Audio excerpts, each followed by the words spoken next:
broadcasting from deep in the Eublepharis galaxy, on a small planet called Geckonia, east of the Albino Hills and south of the raging Leucistic River, comes the one, the only Gecko Nation Radio.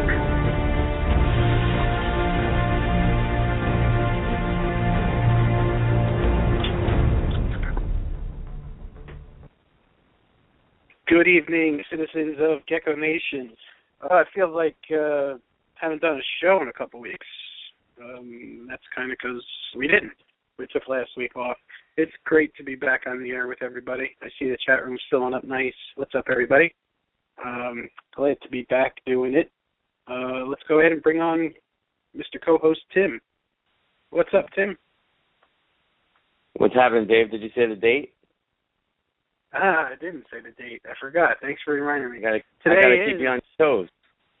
That's right. I miss, we take a break for 1 week and already I'm, messing up the format.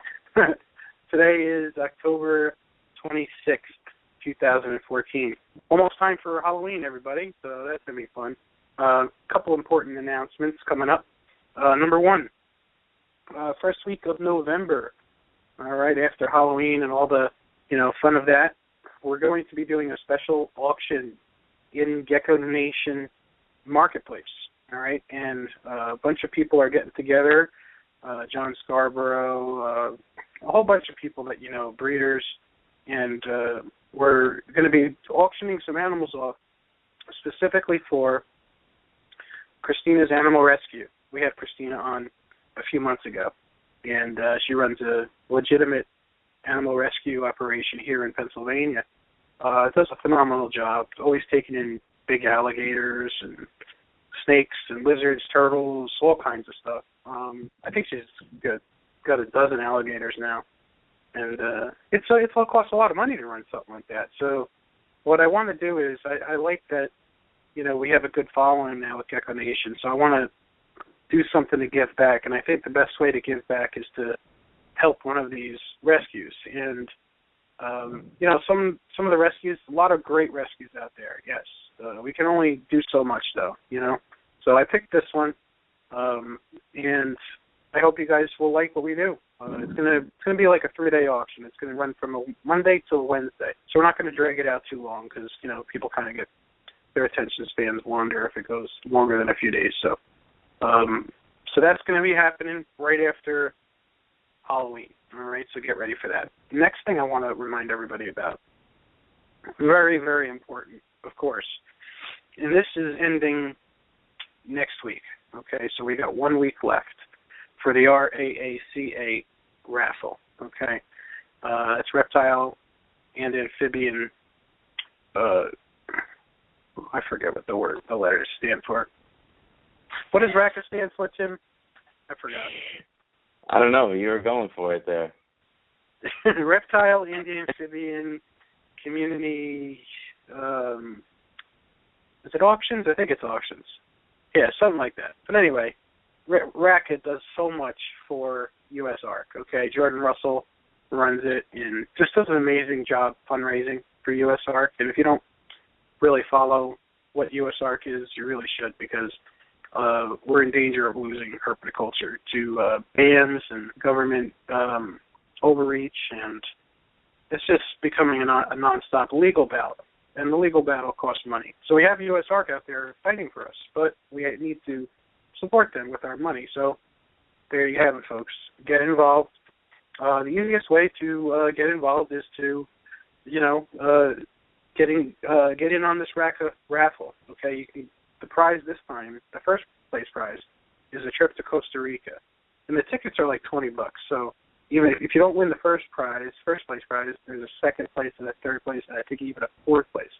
All like really cool animals, boas, pythons, stuff like that from top breeders. And just to sweeten the deal a little bit and to motivate some people, the second time I'm doing this, but I am also in order to encourage you guys to buy the RACA raffle ticket. Anybody that buys a RACA raffle ticket, try saying that 3 times fast, if they send me the screenshot on Gecko Nation, okay, on the post I made, of the receipt of your RACA raffle ticket, you're going to get entered into another raffle, okay, for a really cool gecko from me. All right, so even if you don't win the RACA raffle, you have another opportunity to possibly win mine. So it's just my way of helping the cause. All right, guys? So hopefully you guys can get in on that. All right. So it's David's Reptile and Amphibian Charity Auction. That's it. Okay, cool. All right. So there you have it. Very important, folks. All right. And if you guys want to just donate to USARK directly, I mean, that's the coolest thing you could do.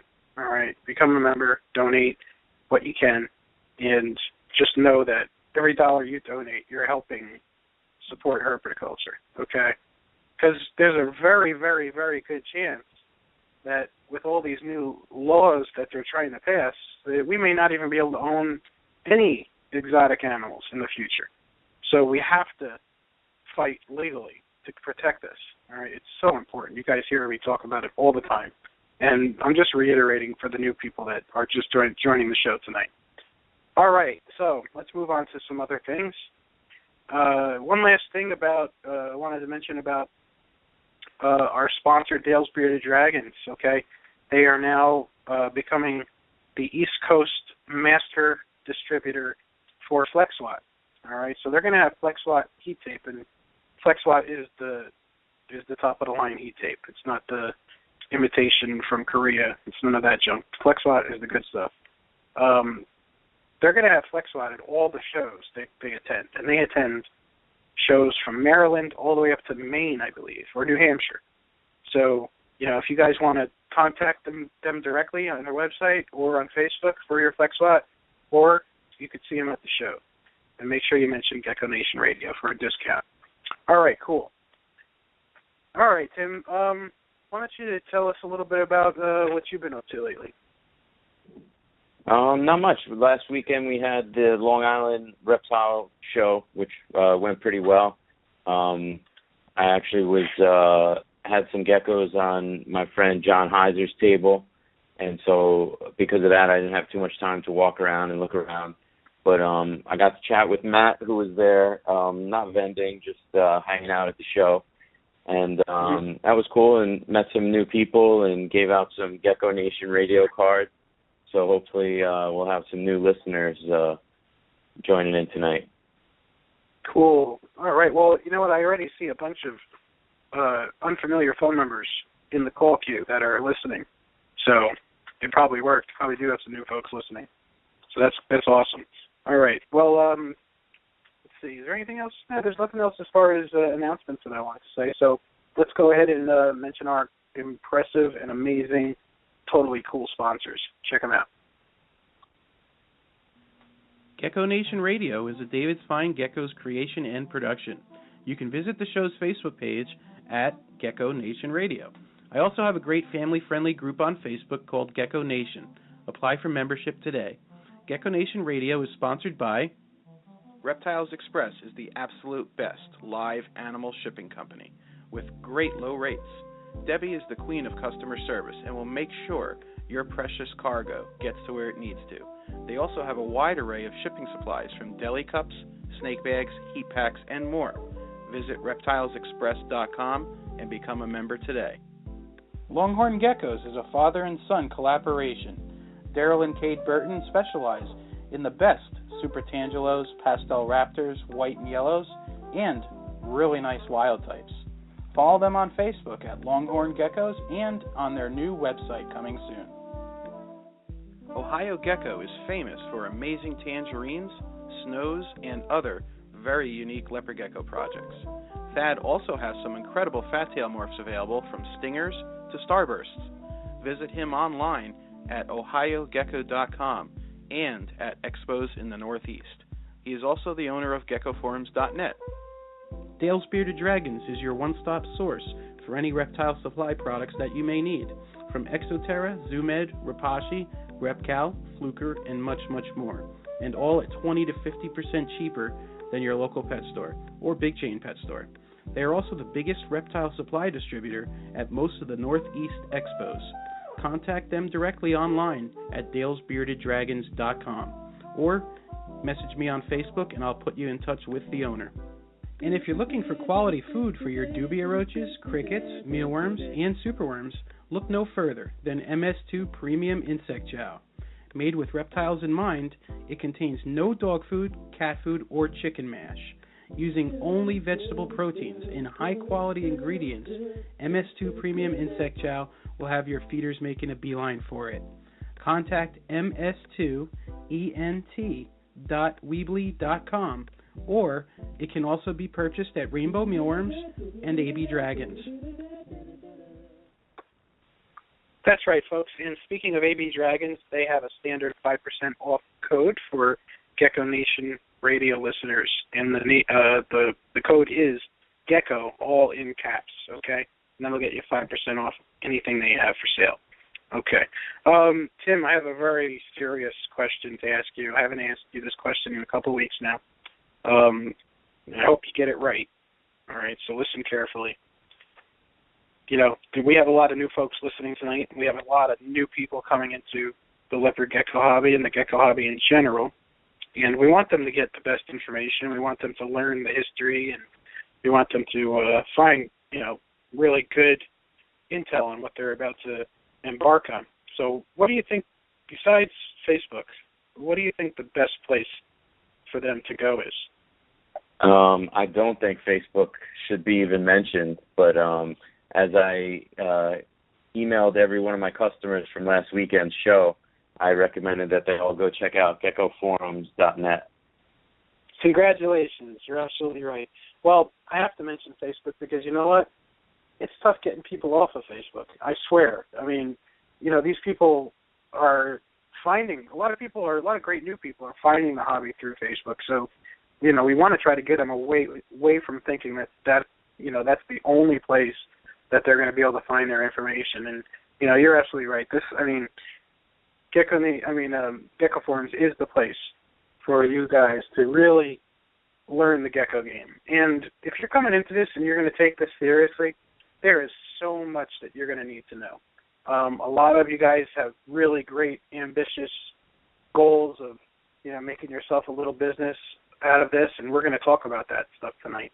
And if you're planning on doing that, and if you're planning on doing it right, you're going to want to know the history of these morphs, how they came about, who developed them, and by doing so, you're going to figure out who currently has the best examples of those lines, if you want to work with the best stuff. And it's kind of like any other, animal breeding operation or animal breeding community, where, statistically, some people will have the best genetics based on the lineages that they are working with and the selective breeding that they're doing. And with the better genetics, of course, will come a higher price tag. But if you can afford to invest in the best animals that you can find or can afford, put it that way, always invest in the best animals that you can afford, because in turn you'll be passing on to others those offspring, and you'll be able to get, the best amount of money for them also, because at the end of the day, this costs a lot of money to do, and it's not easy. Tim, you do it on a semi-small scale, right? So you know what it's like. It's still expensive, right? Yes, it is, and I recommend that people purchase the animals that they like, that they want to work with. If you're purchasing them for any other reason, it's going to get to somewhere down the road where you're tired of caring for them, or it's too much work. If you work with exactly what you want to work with, you'll always enjoy it. If you buy them thinking that you're going to make money, that you're going to get rich quick, or that you look at it strictly as an investment quality animal, you're not going to have that passion for it. And when you try to sell the offspring, the customers are going to feel that as well. So I recommend that people do, work with the morphs and the types of geckos that they like, or any reptile that they like, and then you'll have the best success. Yeah, that's good advice. And just in my last 5 years of doing this seriously, I've seen, I don't know how many breeders, like so-called serious breeders, come and go. I mean, they've gotten into this, they come out strong out of the gate, and then they quickly learn that, it's just not as easy as they thought, and a lot of them are selling their collections or bowing out and moving on to other things. And that's fine. I mean, if it's not for you, it's not for you. Stamina and endurance for it, you really seriously have to love this in the core of your being. And and you know what? A small percentage of you folks that are listening tonight are those types of people. Not all of you are going to stick with it forever, but whatever you get out of this, it should be a positive experience. All right, so do your best to enjoy it and try to get others involved. That's what I always say. Well, Tim, I'm feeling in a good mood, and I'm a little nervous about bringing Steve on. I think he might get me depressed with the news, but let's go ahead and take a chance and bring him on anyway. What do you say? Let's bring him on.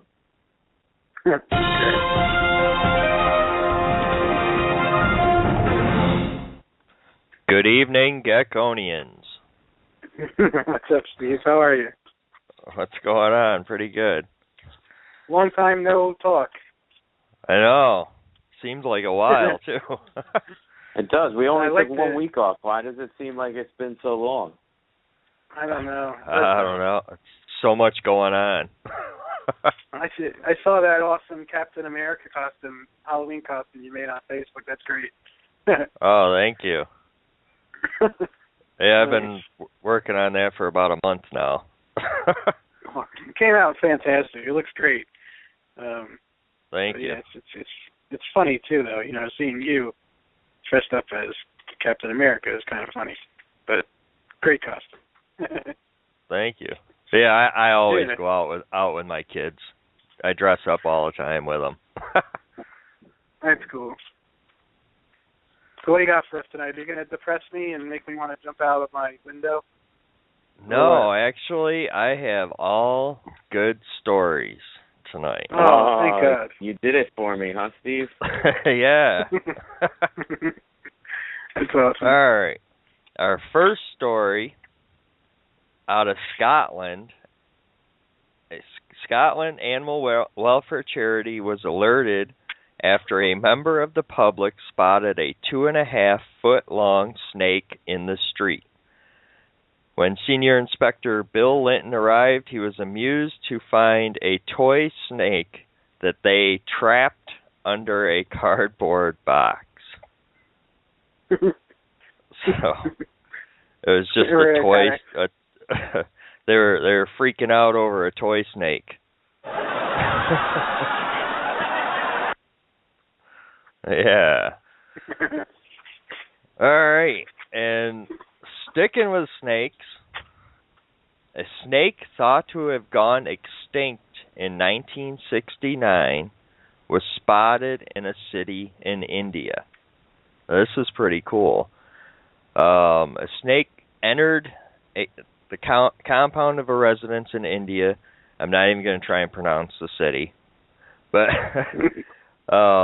the frightened residents and passerbys did not know that they were witnessing a snake supposed to have been extinct since 1969.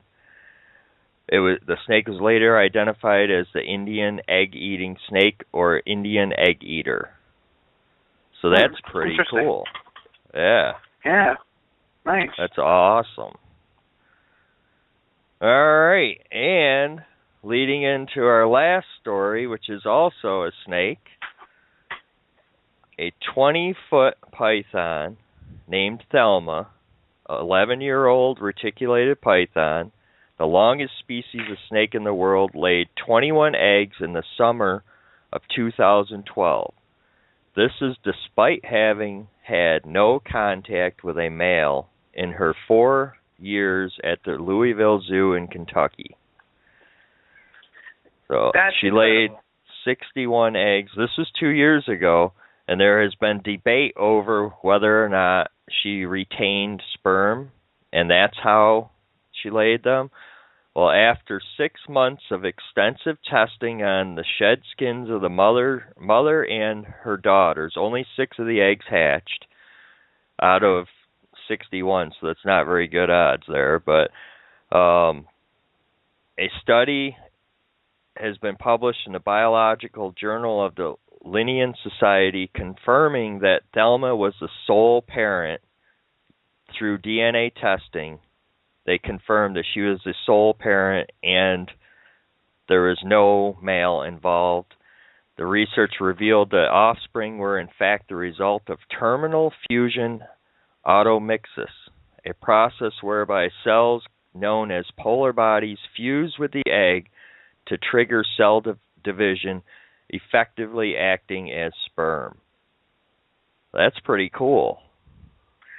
Wow. That is interesting. You know, that's kind of like the concept of Jurassic Park when, if you read the book at least, you know, all the dinosaurs were supposed to be developed just to be females so they couldn't breed. But then again, they started laying eggs and stuff, and they figured out that it was because they had frog DNA mixed in, and a lot of the African frogs can change sexes just, you know, if they're in an environment where there's not a lot of females or males, that they can actually change sexes, which is just incredible. But it just goes to show you that, you know, if all these other animals out there can change genetically due to their environments, what is going to eventually happen with people and our environment? And there was an interesting article that I just shared on the Gecko Nation Radio Facebook page. You guys can check it out, of that very concept of weird mutations in people that are occurring due to, scientists think it's due to overpopulation, but it just could be, you know, reactions to the stimuli of being in these environments that people are in. So they're thinking that, you know, an X-Men-like future could be possible, where, I mean, I'm sure it's not going to be as extreme as that with guys shooting lasers out of their eyes, but, you know, there could be some interesting new genetic anomalies occurring with people and any animals. So I think it's fascinating. There's actually a guy who studies this in reptiles. His name is Dr. Warren Booth, and I actually met him at Tinley last year. He takes the shed, just as Steve was describing. He takes the shed of some offspring and the shed of the female, and he can do genetic testing to prove whether they were produced solely by the mother or if they were produced by a pair of animals. And it actually happens more often than not. And think about how wide the effects would be of this if it's happening as often as it could be. Think about, you know, if you purchased a ball python or an expensive morph of a certain animal that's supposed to be het for, you know, some rare morph, and you spend thousands and thousands of dollars on it, and it turns out that the mother reproduced asexually. The father that, you know, was with her didn't actually sire the offspring. Think about the monetary consequences in the industry if that's happening. So it's really interesting. He's studying it, and he has multiple species of reptiles, snakes, lizards, all different types that he's proven that have reproduced this way. I wonder if it can be stimulated by hormones too, and, you know, like with I wonder if they could make it happen. I mean, I know when they go to breed African horned frogs and pixie frogs in captivity, they stimulate them to breed with hormones, as opposed to reproducing a rainy season, which was what they're used to in nature. So I'm wondering if that can be done, and I wonder if that's being done. Who knows, right? I don't know. The more I breed animals, the more I'm fascinated with genetics, and I'll tell you, the more I learn about people too, and about us, just from observing, you know, generations of animals being produced. It's so interesting. So yeah. All right. Well, I'm going to go ahead and fire up the flux capacitor, Steve. Are you ready to take us back in time? Yeah.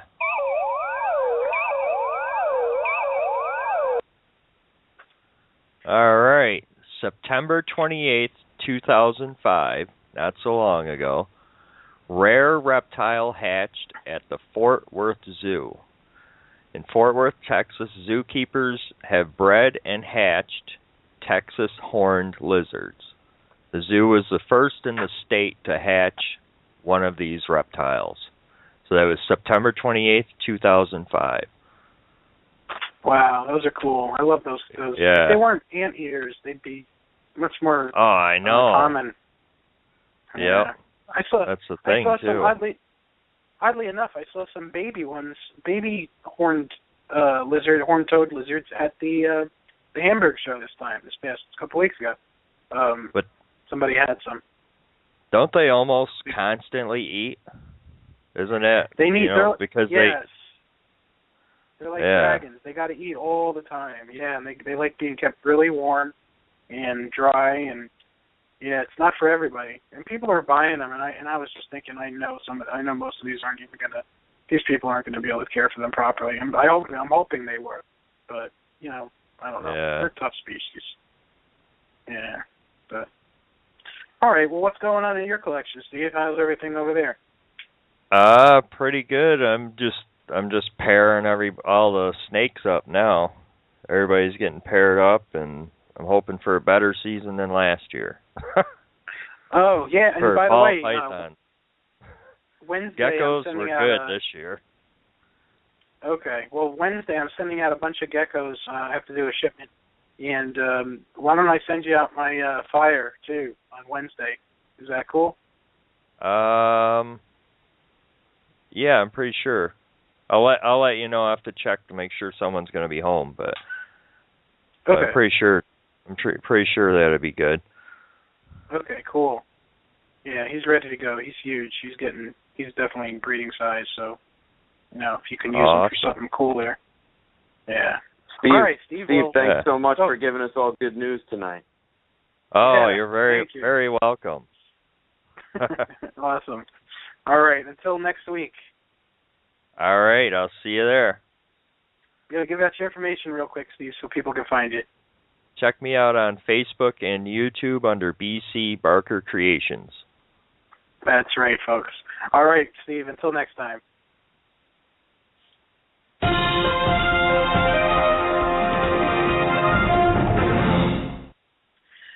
All right, I just want to mention one other thing. Gecko Nation Radio and Herpentine Radio are affiliates. So if you guys would like to listen to another really good herpetocultural-related weekly radio show, they're on Saturdays. You guys can check them out, Herpentine Radio on Blog Talk. All right, what do you say we go ahead and bring on our guests, Tim? What do you say? Let's do it. You ready? Yeah? Yep. Okay. All right, Mr. John Scarbrough and Mr. Keith Kiggins, you are live on Gecko Nation Radio. Hey, guys, how you doing? What's up? What's up, Keith? You there? How you doing? Yeah, good. Good to have you guys with us tonight. Looking forward to a interesting discussion on basically why don't we talk about, everybody knows pretty much who you guys are, so we don't have to do like formal introductions. Folks, if you don't know who John Scarbrough is or Keith Kiggins, both of them have been on past shows, in fact recently. Keith was on about a month ago and John's been on recently too, so you guys can check them out. Two guys that know a lot about the Leopard Gecko game, and Tim and I tonight are going to talk with them about just maybe a little bit of the past of Leopard Geckos, but we'll talk about the present. And in the second half of the show, maybe we'll try to contemplate the future. But why don't we get into one of the things, the feedback I got from a lot of people in the group today was about the business side of things. And you guys certainly know about the business side of things, and I as well, and Tim knows a little bit about it too. Why don't we talk about it? What are some of the struggles that new people coming into this are going to have? And I'll just pose it, we'll alternate. I'll pose it to you first, John, and then Keith, you can weigh in on it too. So why don't you guys go ahead? Well, there's there's a lot of struggles in this, and I think one of the things I always tell people too is that you have to be really passionate about this work to even do it. It's not something that if you're just a business guy trying to make an investment, you see some expensive reptiles on a website or something and think, oh, I can make a fortune doing this. It's not the right fit for you. So it's definitely something where you got to be really, really passionate about and really something you'd go after, even if you didn't make any money doing it, And I always tell people that, if I won $1 million tomorrow, I would still be doing this. I would just probably hire some people to help me. So, right. But yeah, it's a struggle in the beginning for sure, and most people can't do this solely, even once they get involved for a long period of time. But it's definitely a big commitment, and if you're gonna, the more animals you get, you gotta realize that that's just that much more commitment of your time and resources and money, and those things never stop. Animals can't be put on hold. I wish I could put everything on hold for a week for me to catch up, but it just doesn't happen. So, even if I go on vacation or anything, vacations are almost non-existent for me. So, even going out for a couple of days and I come back and it's a heavy workload when I get back. So, it's not necessarily for everyone, but it is. If you're very passionate about it, it does take some investment and money.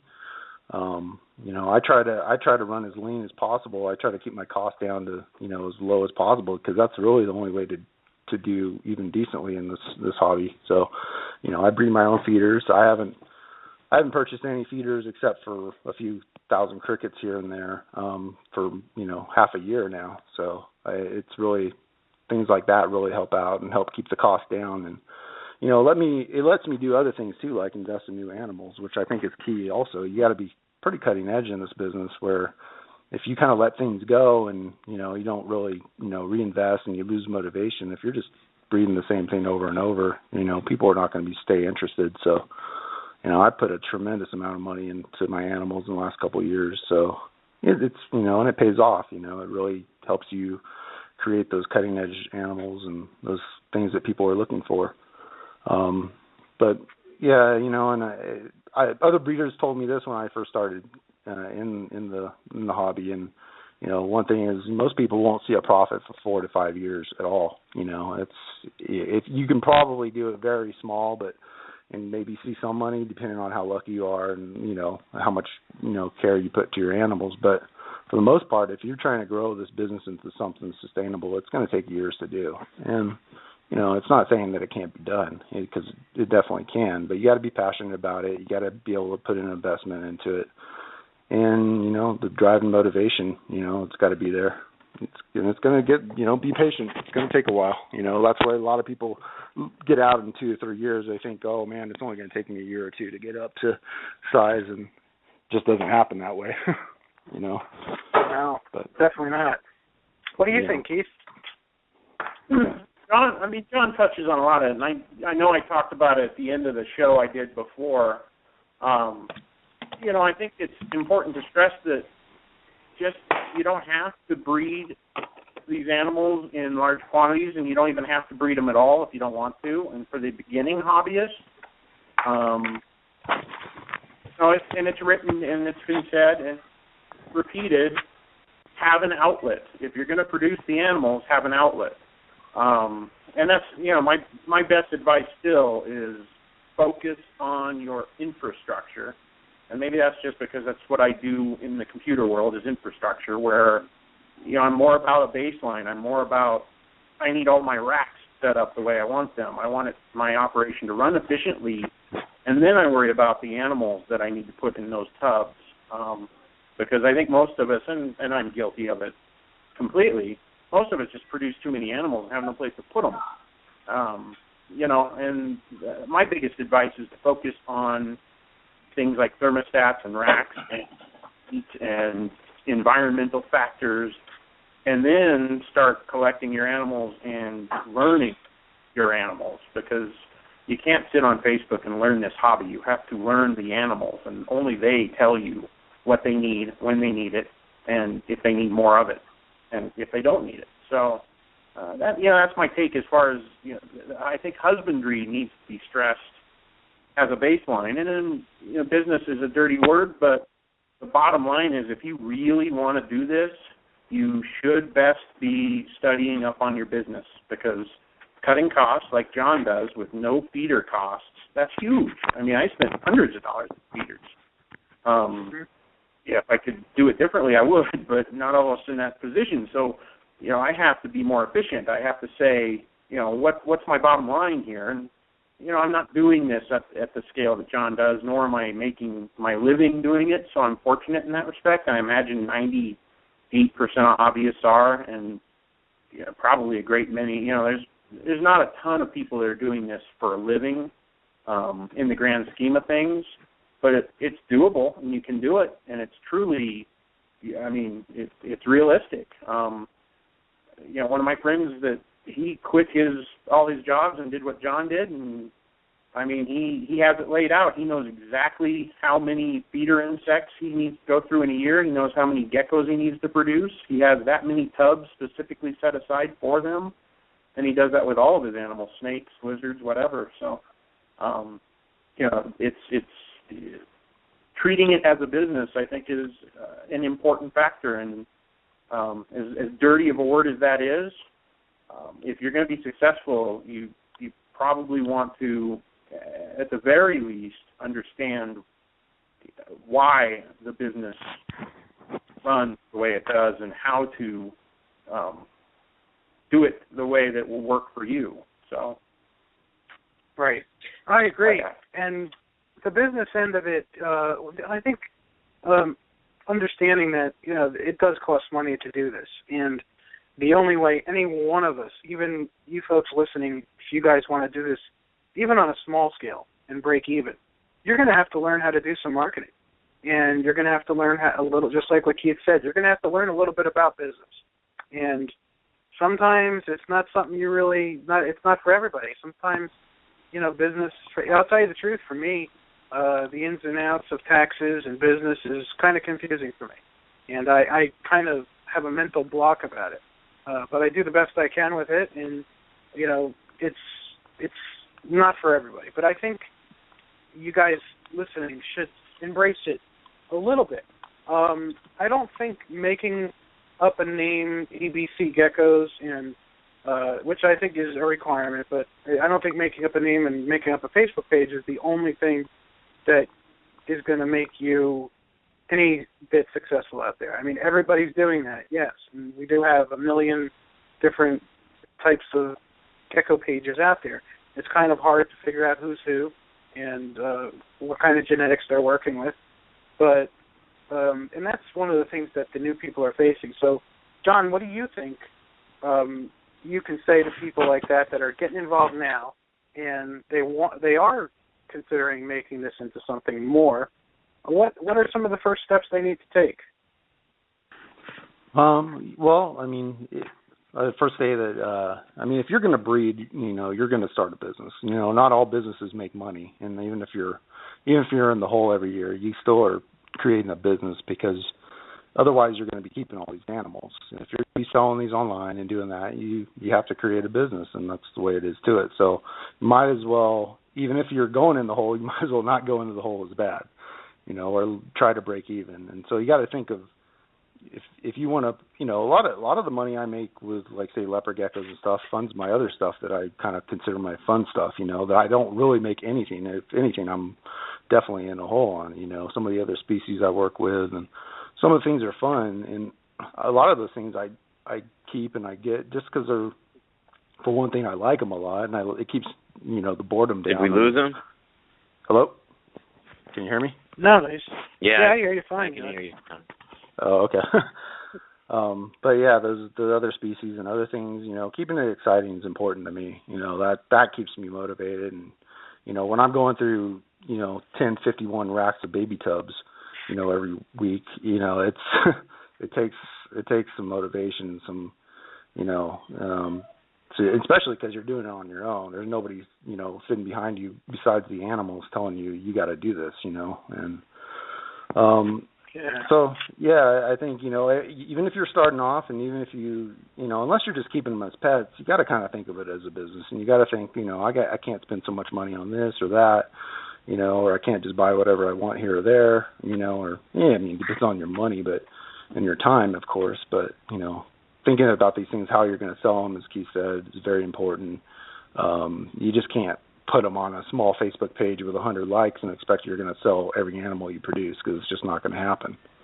So promoting it and putting, when I run low on sales, I start, I spend that time that I'm not shipping out geckos, and I start doing advertisements, and I start posting on forums and pushing them around. So it kind of balances out. When I don't have a lot of time because I'm shipping and sending out geckos, my sales are good. And then when my sales are bad, I spend that time posting ads. And even where I'm at now, you have to be doing the ads and you have to be promoting yourself, all the time to really, keep those animals, moving. Otherwise, you're just going to be stuck with tons of animals that you can't sell and, can't get rid of.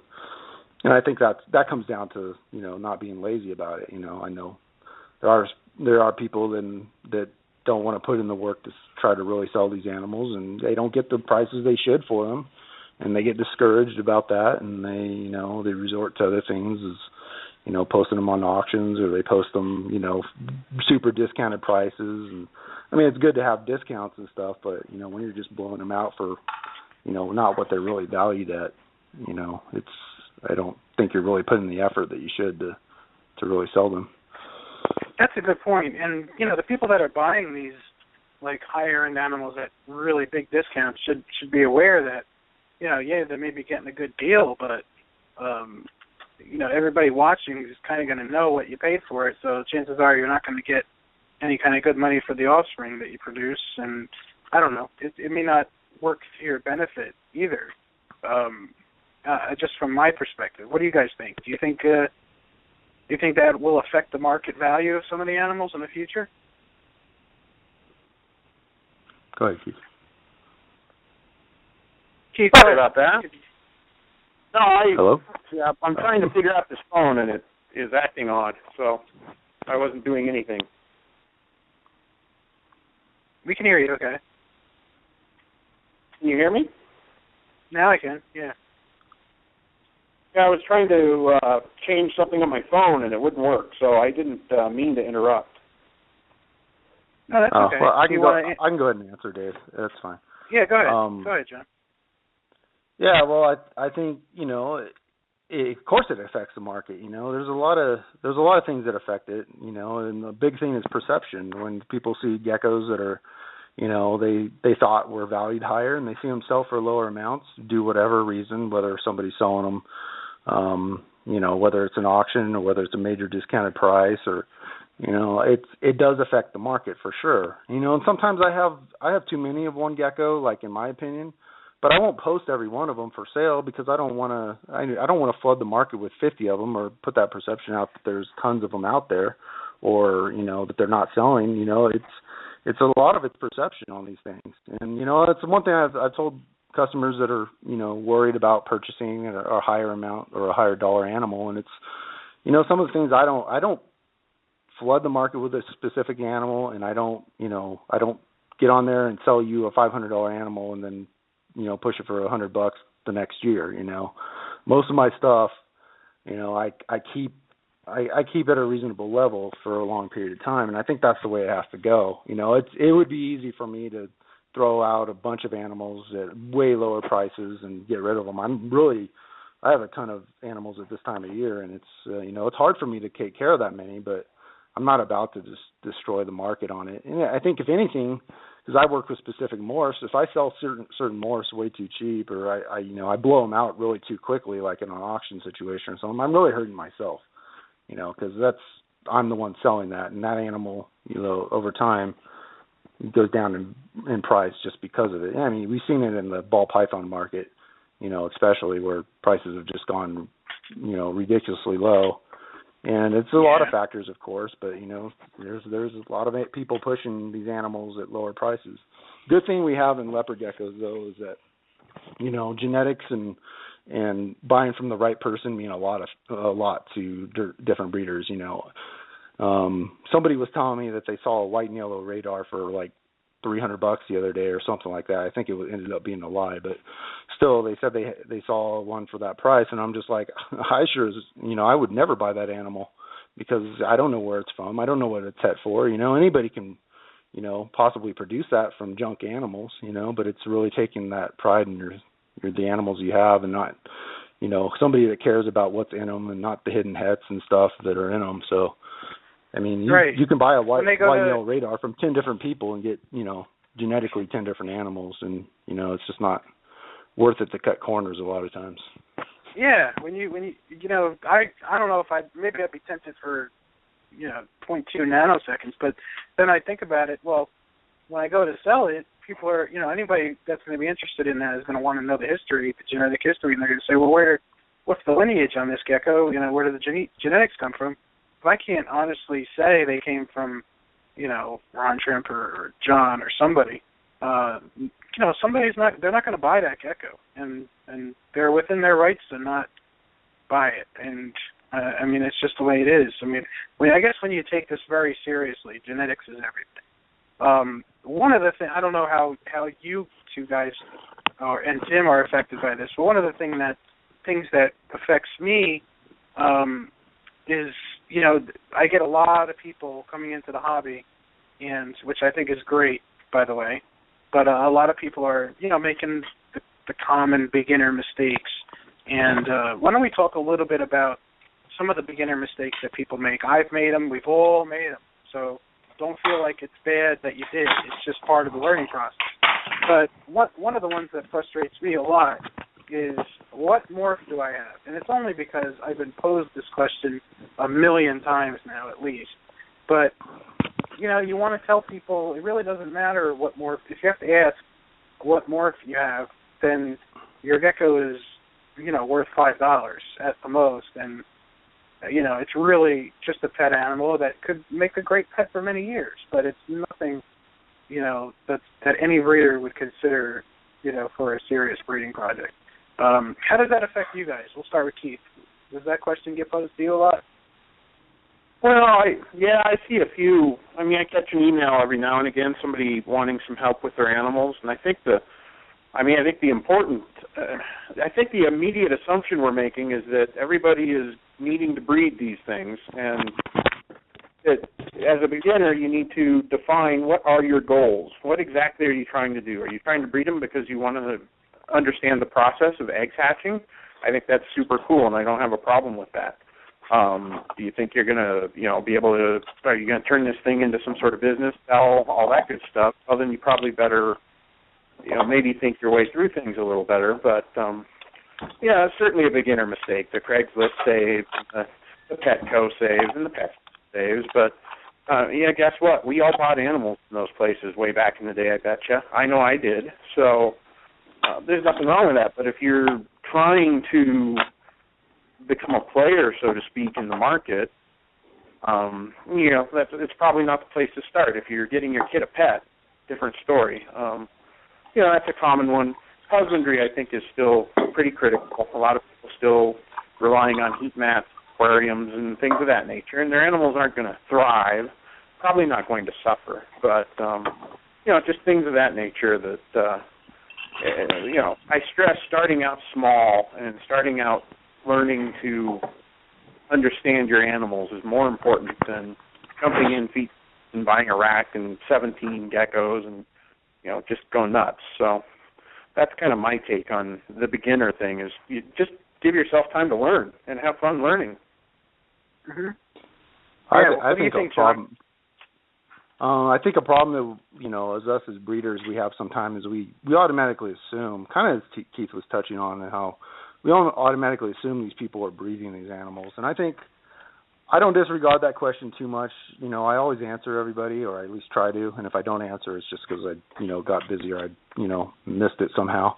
But I don't mind those so much. I think a lot of these people are just people that just bought a gecko from PetSmart, and they're just interested. They're getting online. They're just, getting their feet wet in it.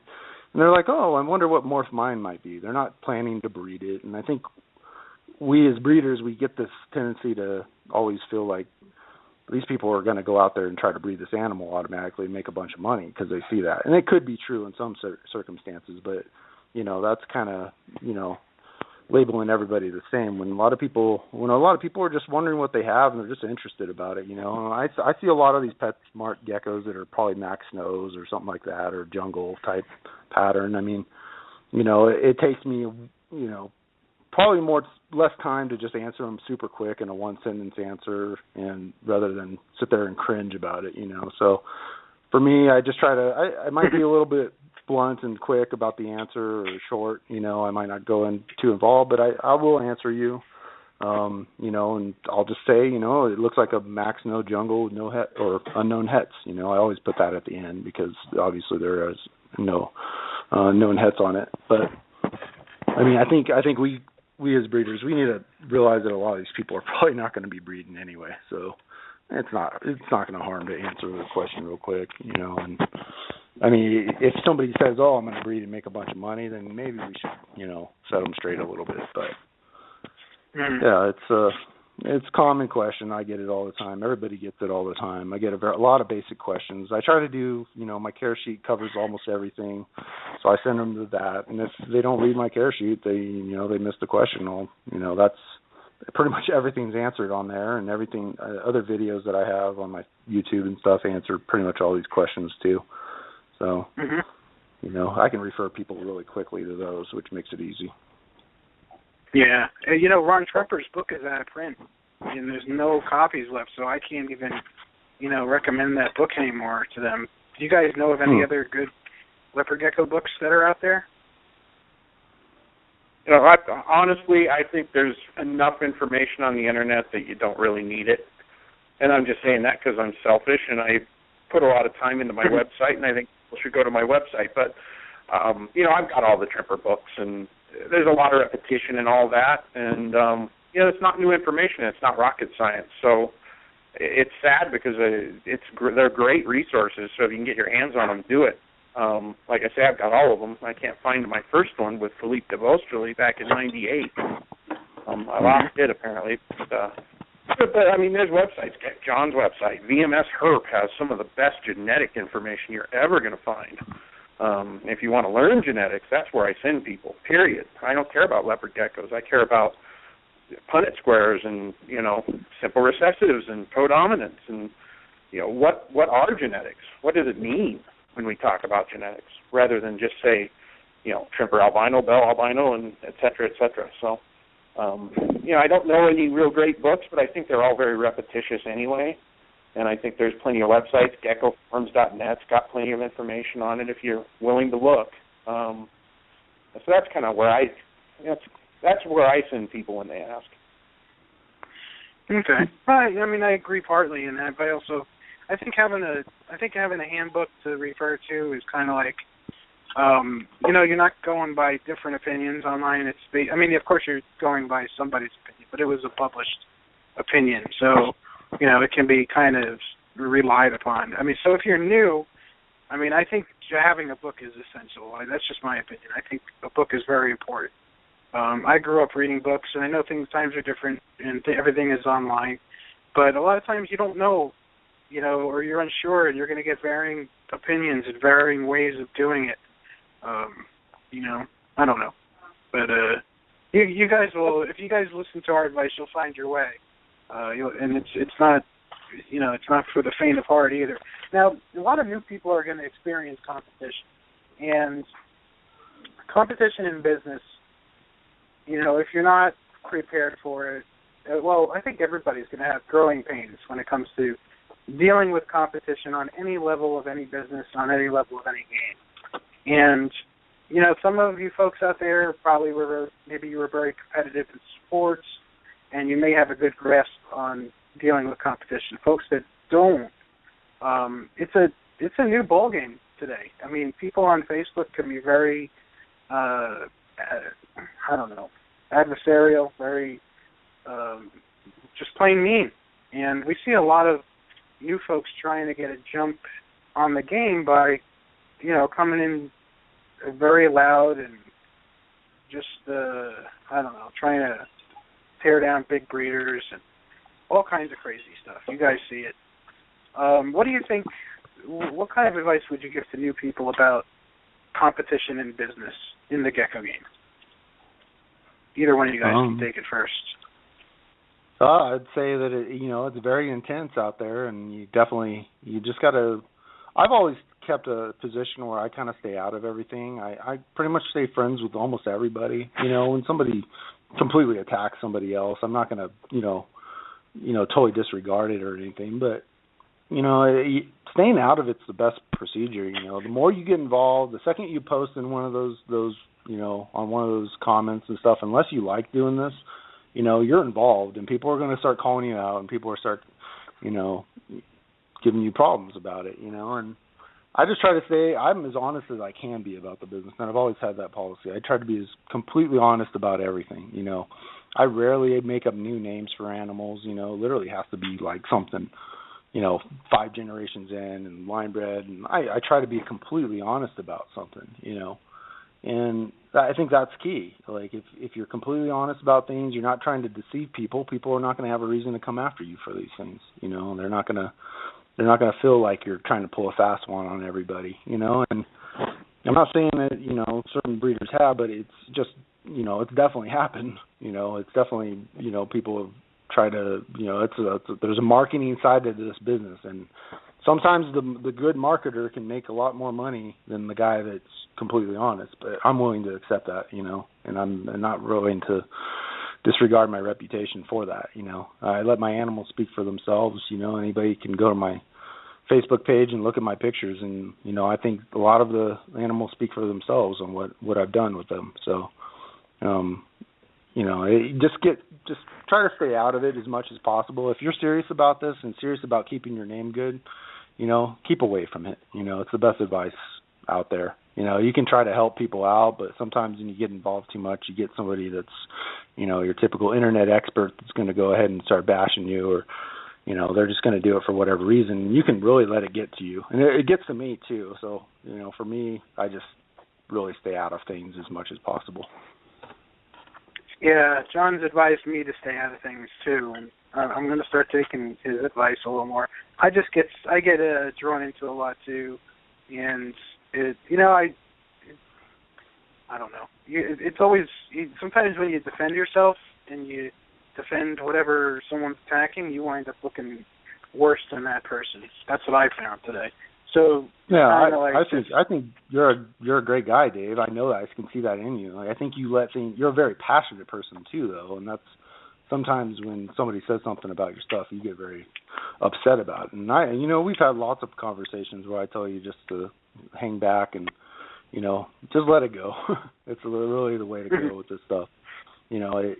Sometimes when you feel so strongly about things, it's hard to, but it's just something you have to do.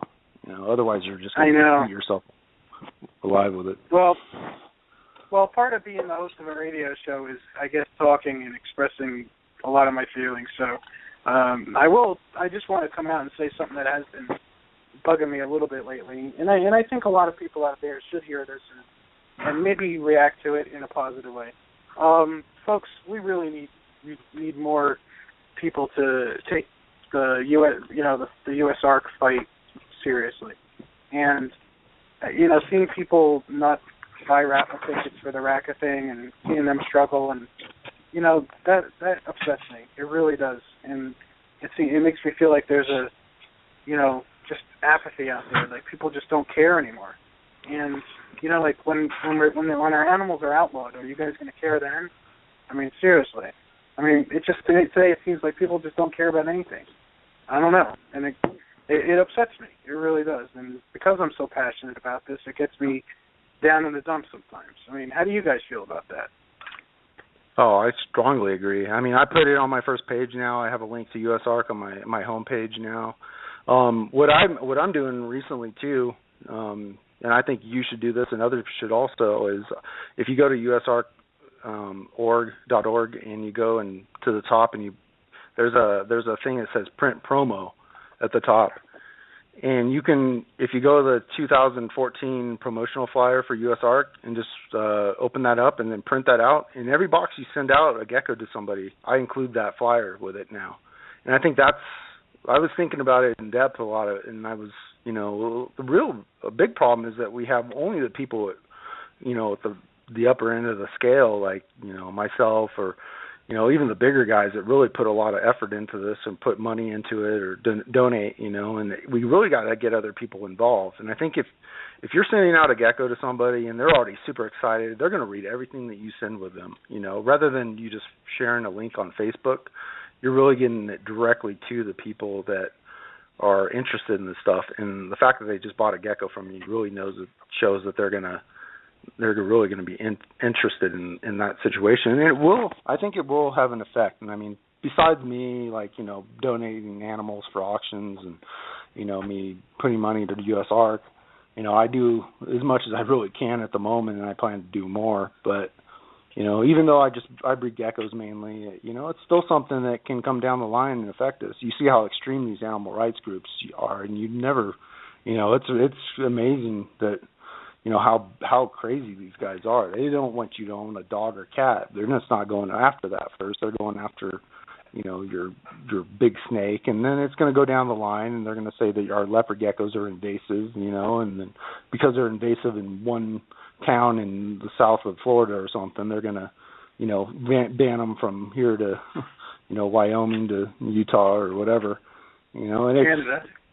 It's scary. It's scary. It's at the point where, we could lose this altogether. How sad would that be, I couldn't imagine, this world being without, being able to get, purchase an animal or whatever, and it's, I don't know. I think we got to be more responsible as breeders, too. I cringe at thinking about all the wild-caught animals that, every time we see one of these situations where it's like one of these extreme animal cruelty situations where either somebody was hoarding animals and let them all die and they got, the neighbors complained about the smell, or you get a situation where, they were trying to smuggle in a bunch of animals and, they were confiscated with half of them dead. I mean, that's got to stop on our level. We got to call out. It's a tough thing because we don't want to call out the people. We don't want to shed light on this as much as possible because then we do more harm to our community. But at the same time, we got to, stop these people and not promote it. I really, some wild caught is okay, but when you're bringing in, say for instance, it's whatever species it is, if you're bringing in, 500, 1,000 of them, I mean, there's no reason for that. There's really no reason. And I just, I feel pretty strongly about that. It's just not to exploit our hobby.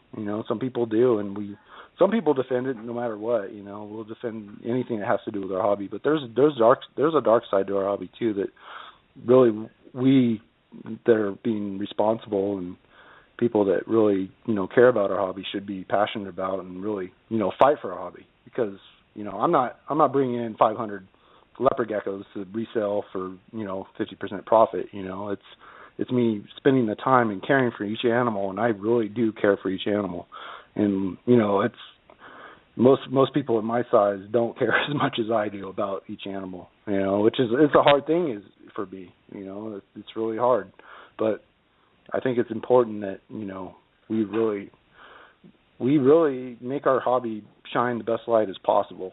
We're not the guys that are hoarding animals and letting them die in their tanks from not caring for them for months and stuff. 99 or 98% of the people in this hobby are actually really good people taking really good care of these animals.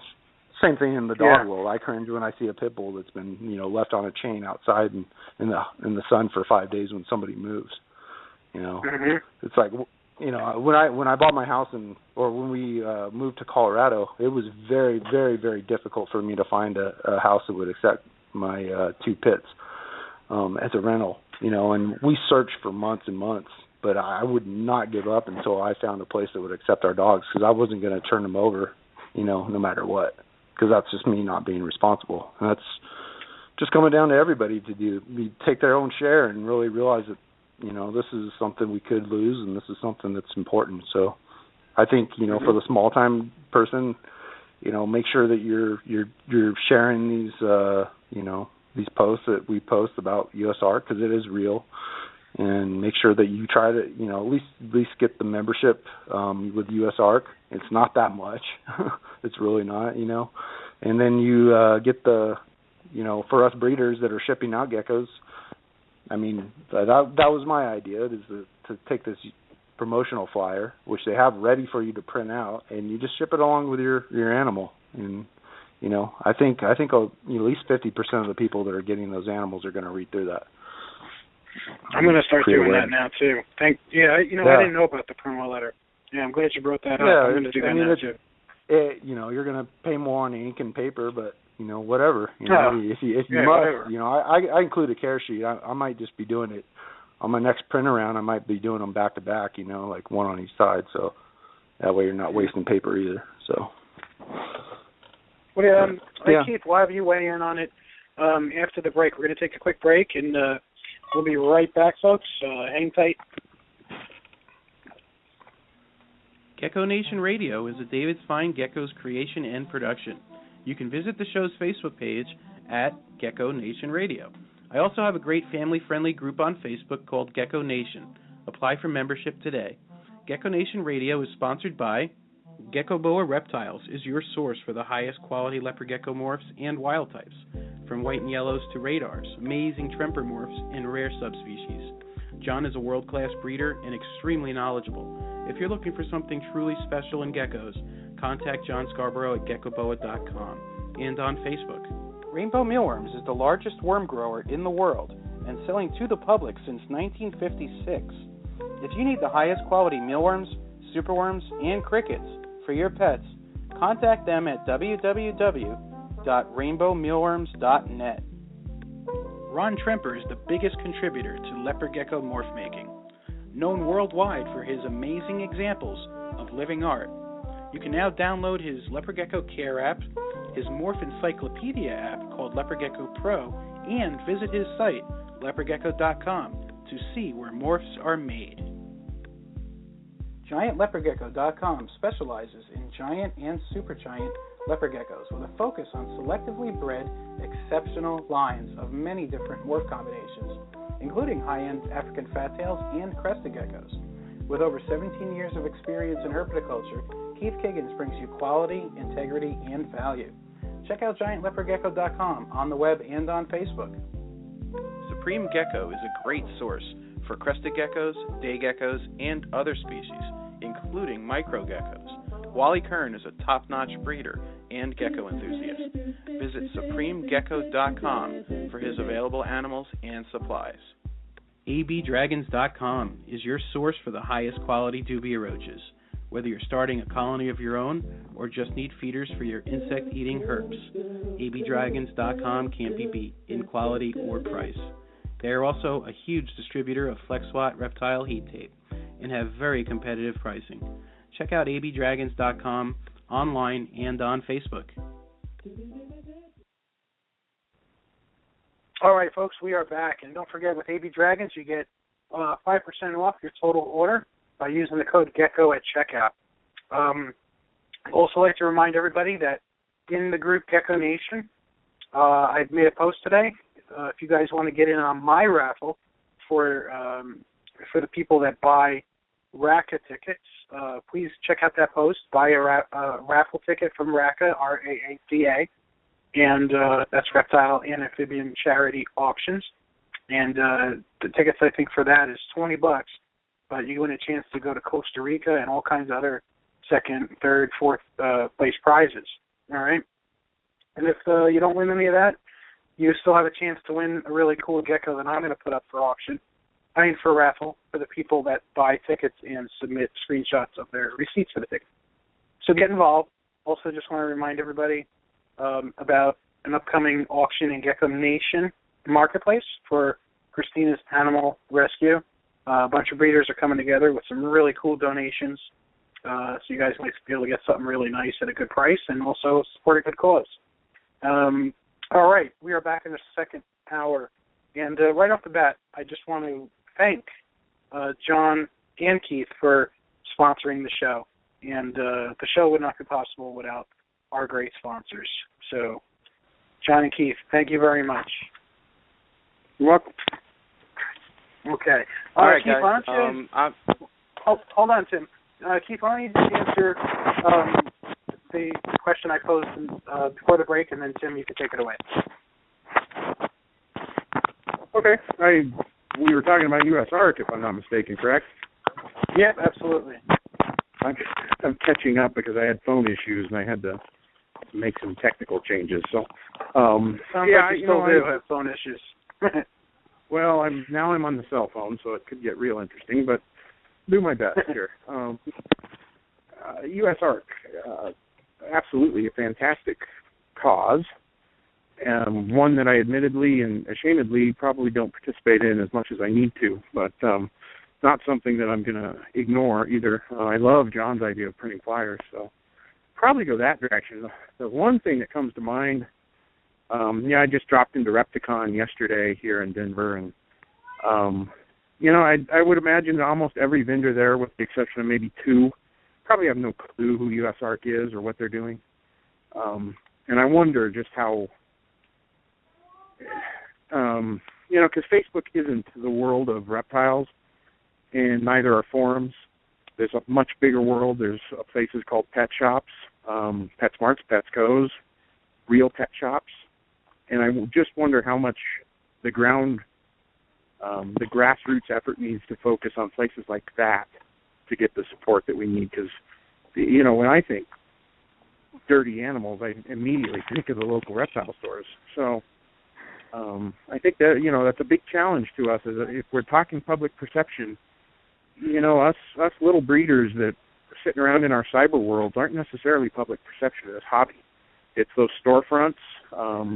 It's those sickly little animals on Craigslist, that sort of thing. How are we going to go about counteracting some of that? And, the supporting U.S. Ark is part of that, but how do we get more support for U.S. Ark, I guess, in some of those retail environments that I think perpetrate a lot of the dark side of this hobby as much as anything. So, kind of just where I'm going to, like I say, admittedly, I'm not supporting U.S. Ark as much as I should. I haven't donated to auctions and or bid on many of the auctions, although I do pay attention and, scroll through them and all that good stuff. But, it's definitely in our hobby, in our business, it's a very important political faction, if you will. And I think it's critical that people like John who fly that flag are heard. And that's all. That's my train of thought. Okay, right, yeah, so that's cool. The next subject that I wanted for you guys to talk about and give your opinions about is when people go and have the drive and start out in this business or this hobby. Obviously, every business has its own growing pains, but can you guys share some of the challenges that you came upon early in your businesses that that you didn't expect or that were more challenging than you had planned? I guess I started. Yeah. One thing that's tough is always, I think that's very tough for a lot of beginning hobbyists is, making sure you have the housing for your animals that you produce.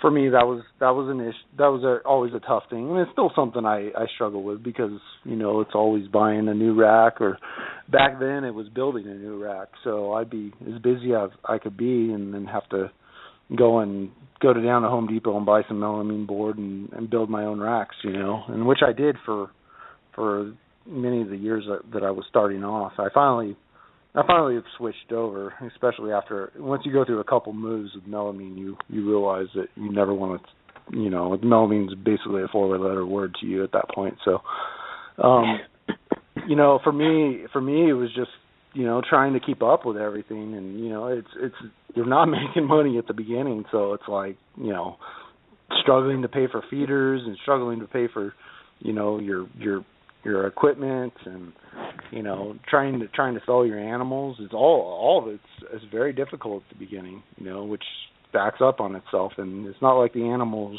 or take any less work or, over time you become more efficient, and over time I've gotten to the point where, I could have cleaned my collection from 5 years ago in, 10 minutes now, where it took me probably an hour back then. But, it's a progression. The more you keep these animals, and like Keith said, like keeping, you actually have to take care of these animals. It's a very, I know where Keith gets this. We're from Frank Reitz, but, it's true. You really got to listen to your animals, and it's funny because I've developed my own husbandry methods that nobody else was doing before, and it's all because I was just looking for a better way to do things, and I didn't like the way things were done, and that can go with any species. I mean, at least the leopard geckos, which are one of the most commonly kept reptiles out there, and I kind of changed. I don't do the same thing that anybody's ever done before as far as keeping them on a large scale. So, and I've even converted a few people, even Matt and yourself, Dave, have converted to some of the techniques that I have told you guys about. And I think, yeah, it's a progression, and just getting through that beginning part. I mean, if you start off at a new job, it's always tough when you start off at a new job and you have to learn the ropes. But when you're 3 or 4 years in, you're like, it's just another day. So, I mean, it's getting through that period. Go ahead, Keith, Yeah, if you want to share your thoughts. Sure, that's really it. Is what the first thing that comes to me when you say business is startup costs, and I went over this on my show before. I've been in this hobby for 15, 16, I don't even know, 18 years now, but the thought of making it a business didn't become a reality until I had money in the bank. Bottom line is, I was able to spend money and buy racks and do it right and put equipment together and buy nice animals. So startup costs, I think, is a critical thing if you're talking business. And even if you're not, it's still that infrastructure has to exist. Like John said, struggling with having enough housing for the animals we want to produce. That's what we would call capacity management. It's important. Like I mentioned before, I'll use VMS Herp as an example. His capacity management is incredible. He knows exactly how many animals he needs to produce to reach his bottom line, and he knows that's how many tubs he has to have empty. So, that's just the way it is. So, there's some math involved and some acumen where the business is concerned. And as a startup, that's your biggest hurdles are always going to be understanding your costs versus your income. So, and that's the high level business take. As far as leopard geckos go, it's still really just critically important that you take the time to understand the animals and what they do for you. And it's probably going to take a couple of years before you really get a feel for their breeding cycles and how many eggs you might hatch, and if your incubator is worth a darn. Bad incubator is never going to be conducive to building this as a business. So, I think focusing on some of that stuff is pretty important. But like John said, once you get systems and efficiencies in place, 5, 6, 7 years down the road, it is just another day. So right now I get up every morning and I do the same basic thing. It's pretty much just autopilot. So that's kind of where you want to get, though. John, you mentioned some things that you do differently. Do you want to go in a little more in depth in any of those topics? Maybe is supplementation something that you'd like to discuss?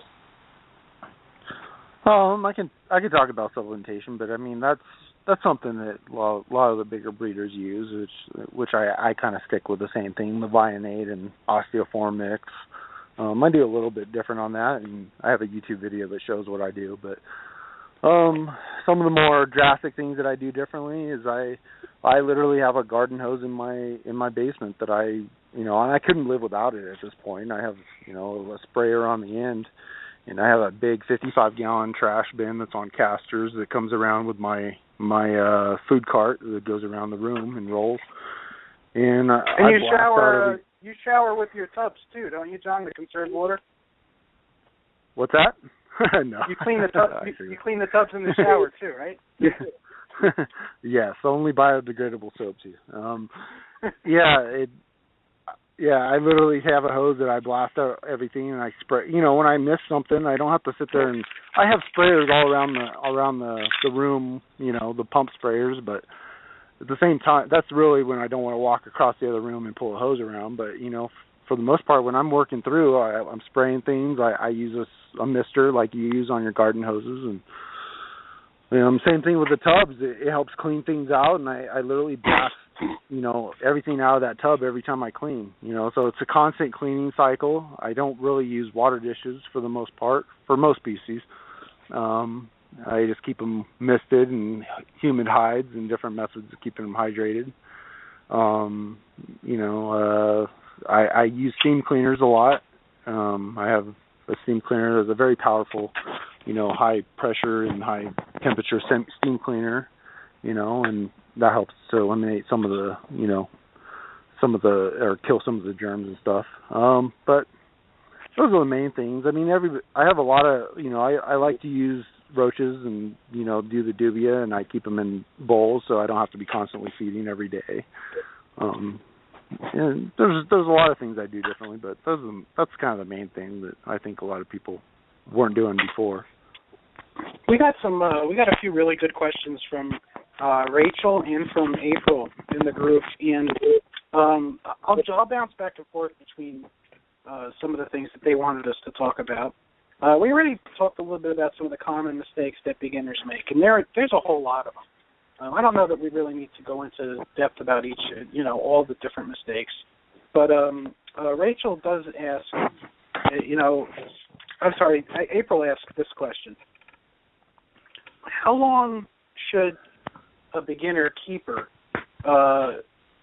keep geckos before considering going, you know, bringing this into a business aspect? I mean, well, you know what? I don't know. I think you guys kind of touched on that already. Let me take this other one. Let's see. How important are the various, this is a good question from Rachel, how important are the various marketing platforms? Between shows, traditional marketing and advertising techniques like posters and pamphlets and stuff like that, Facebook and forums. So from a beginner's perspective, what do you think they should be focusing on? I think your reputation is like one of the biggest things. You know, keep your reputation good, and you know, invest in high quality animals. Don't skip on your. Hello. Yeah, you're there. Working in the background. You know, invest in high quality animals and animals that projects that you really like. Line bred projects usually are better investment. Whether that's combined with another gene or not, that doesn't matter. You know, something that's going to improve the color or, you know, different attributes about the animal is a better investment usually. And back to, actually, I think April's question was not exactly what we were talking about either. I think keeping, before you start a business, I don't think there's a necessary time point or time period that you have to keep a reptile to start it. But I think you need to know, I think the information is very important that if you do your research and really, you know, do your homework on it, you know, that's the key. I mean, you could keep a leopard gecko for 20 years and be doing things wrong or not know what you're doing. So it's not necessarily, you know, the time frame. It's really how much you work and effort you put into the research and understanding it, you know. And I think having a very strong, I mean, most people, by the time they're adults, they really know if they really like, you know, things like reptiles or fish or things of that sort. So I think you really have to have that passion for it, and then also, you know, just really have the research done on before you really try to start breeding animals and going that route. Hey Keith, you know, you're a web guy and you do a lot of stuff with the internet. One of the questions that April had was, what can you help us with as far as getting started with building a web page, and how important is your website, and do you have any tips and tricks for a beginner that's just starting out with a fresh new website? I see a lot of people that are relying pretty much solely on Facebook these days. The majority of which probably are working in pretty small projects, maybe a rack or two, maybe 2 or 3 breeding groups, very, very focused on what they're doing, and that's great. They're going to do just fine, I think, with Facebook or Gecko forums and fauna classifieds, whatever those are the big 3 for me: Facebook, Gecko forums, and fauna classifieds. As far as my marketing strategy, I need a website because I enjoy making a website. But if you're going to really want to do a website, I'm sure John would help with this too, because he uses a different product than I do. Mine is actually based on WordPress, which can take quite a bit of getting used to. It's not really designed for e-commerce very well, so I spent a lot of time. But I learned HTML years and years ago, so that helps. It's a very simple language to learn. It will help you to do certain things rather than just rely on plug-and-play website builder type applications. That said, you just make it simple, make the information available that people are going to be looking for. So, what do you have for sale? Who are you?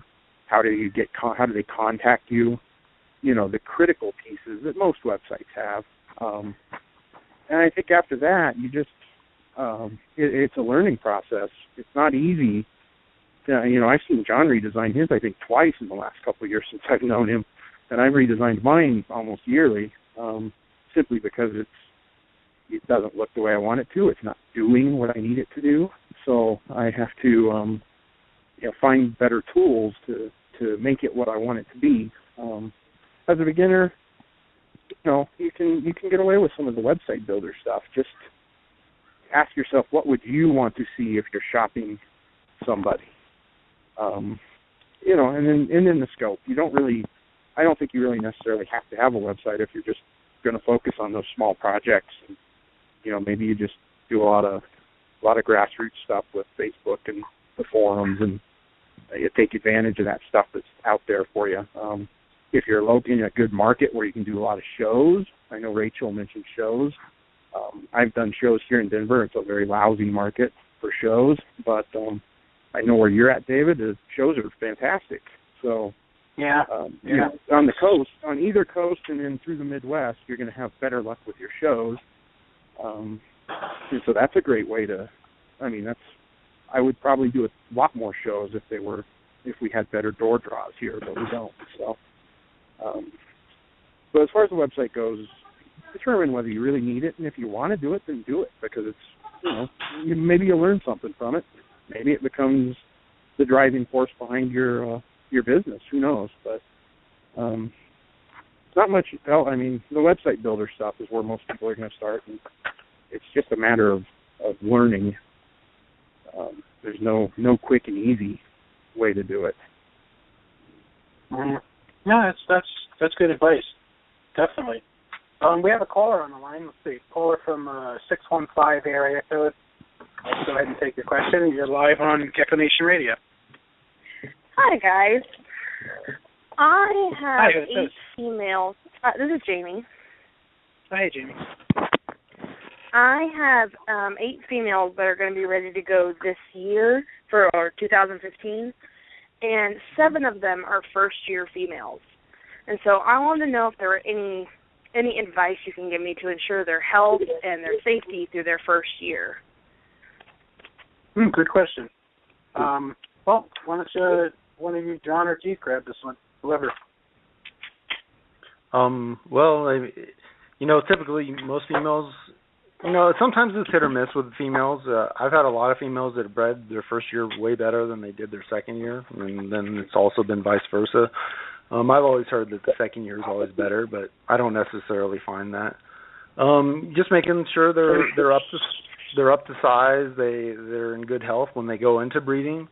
You know, if they're too small, I think a big thing too, honestly, like keeping your females well hydrated during the breeding season is a big thing. Keeping the food up, even if they don't eat it, because certain times they're not going to eat. Like when they first ovulate, they're not going to eat at all, and that's one of my first signs that I know that a female's ovulating is I see their bellies get fat, their tails get skinny, and they stop eating. So when you see that female stop eating, you know, it's a good sign that they're about to ovulate. And when they ovulate, if you place them in, you know, sometimes placing them in with a male, the right timing on that can make a difference too. I try to actually place them in pretty early and keep them in for 3 to 4 days, usually at the beginning. You know, it's not a necessary, like, exact science on that. Sometimes you can just put them in for the act and that's it, and they're fine. But I like to keep them in there for a couple of days. That way the male, you know, will mate with them a couple of times and ensure that they're going to be laying fertile eggs. You know, it can be a little bit of a dangerous time for the female too. You know, they could have eggs that rupture in them, which can, you know, end tragically sometimes, and sometimes they can get egg bound. You know, it's part of the female being gravid. It can be something that, you know, you might lose an animal for. So, I think keeping them well hydrated is very important. You know, giving them a mist every 3 days at least, you know, is a good thing. Even if they have a water bowl or whatever, giving them a decent mist, making sure they're pretty clean. You know, if you're in a more humid environment, that will cause other issues. So make sure you keep the humidity and they're well hydrated. A moist hide is very important. If you don't have a moist hide in there, they could have issues. You know, such as like egg binding, for instance. You know, a lot of people struggle with this, and you know, there's different things you can do when a female gets egg bound.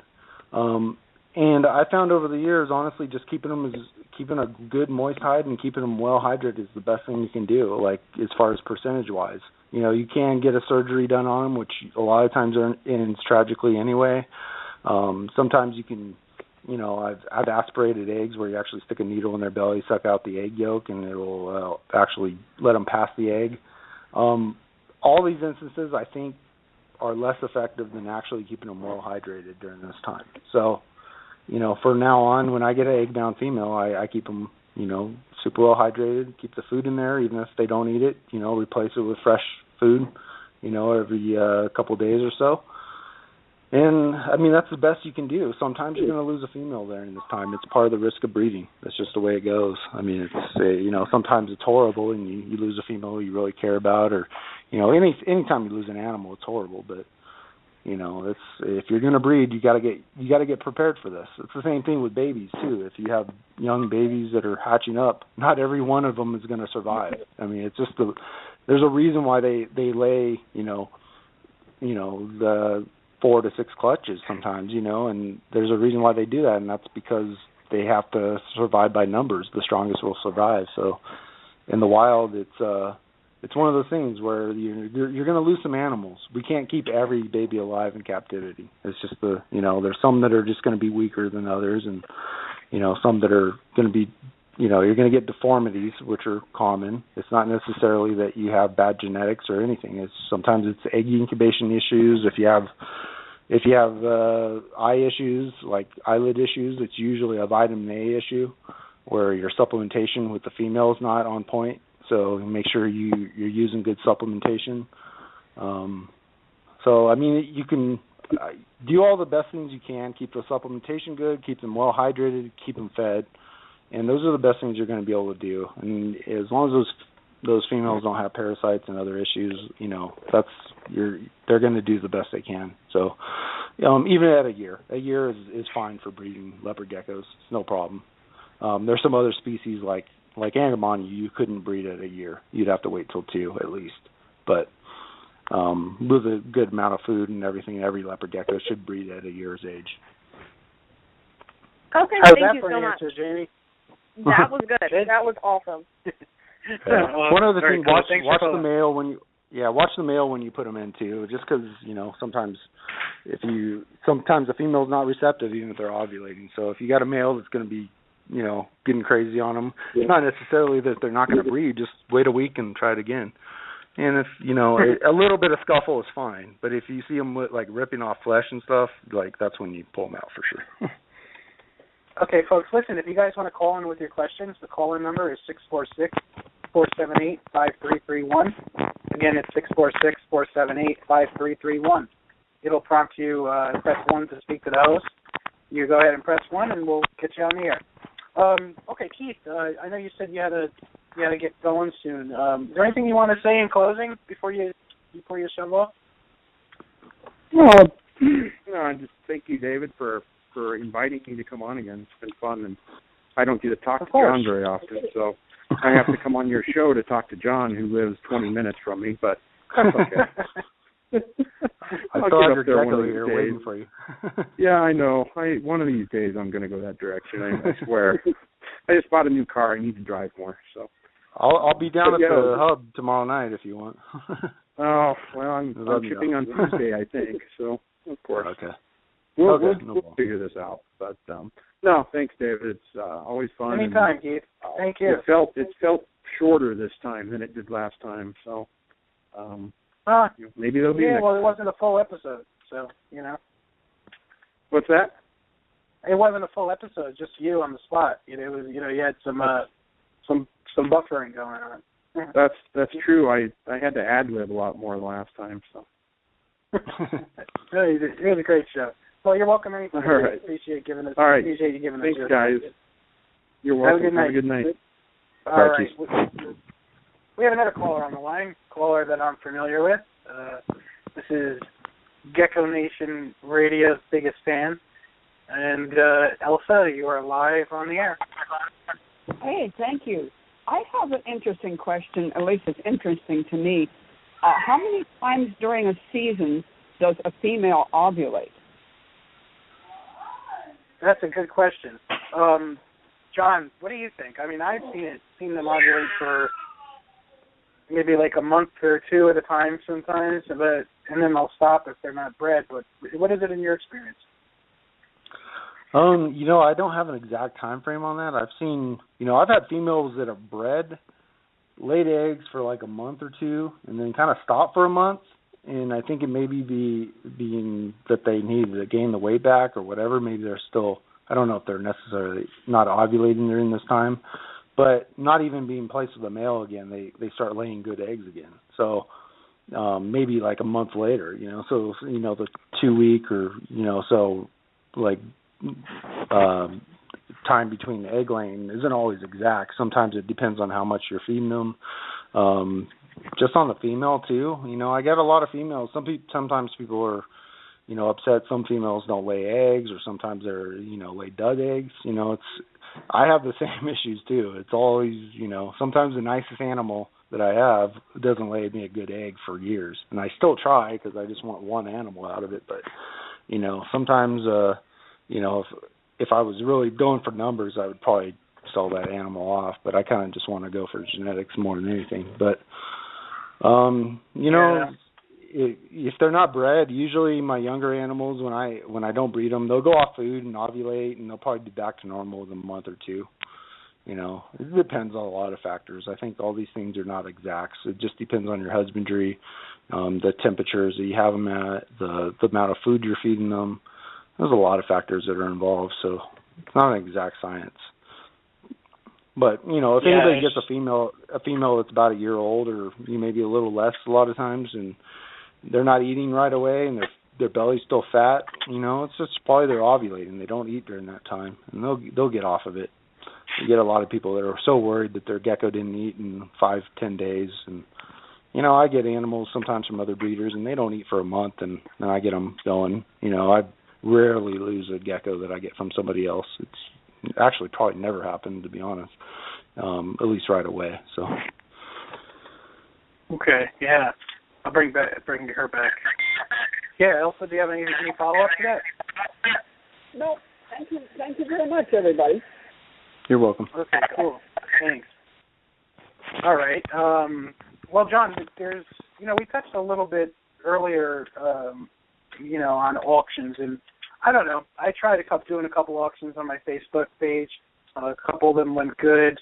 I think a couple didn't. I got one of those people that, didn't follow through, and there's no way to regulate it either on Facebook. It's not like eBay. So you're kind of like just taking people's word for it.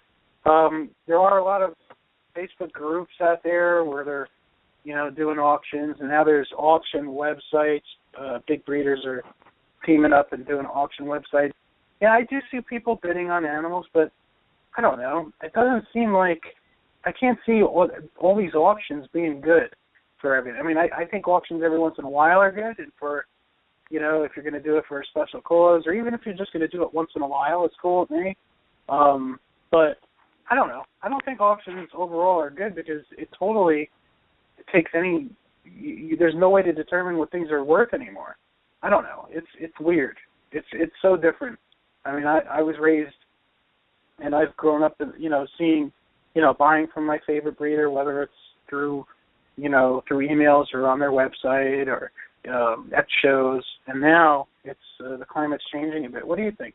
What's your opinion?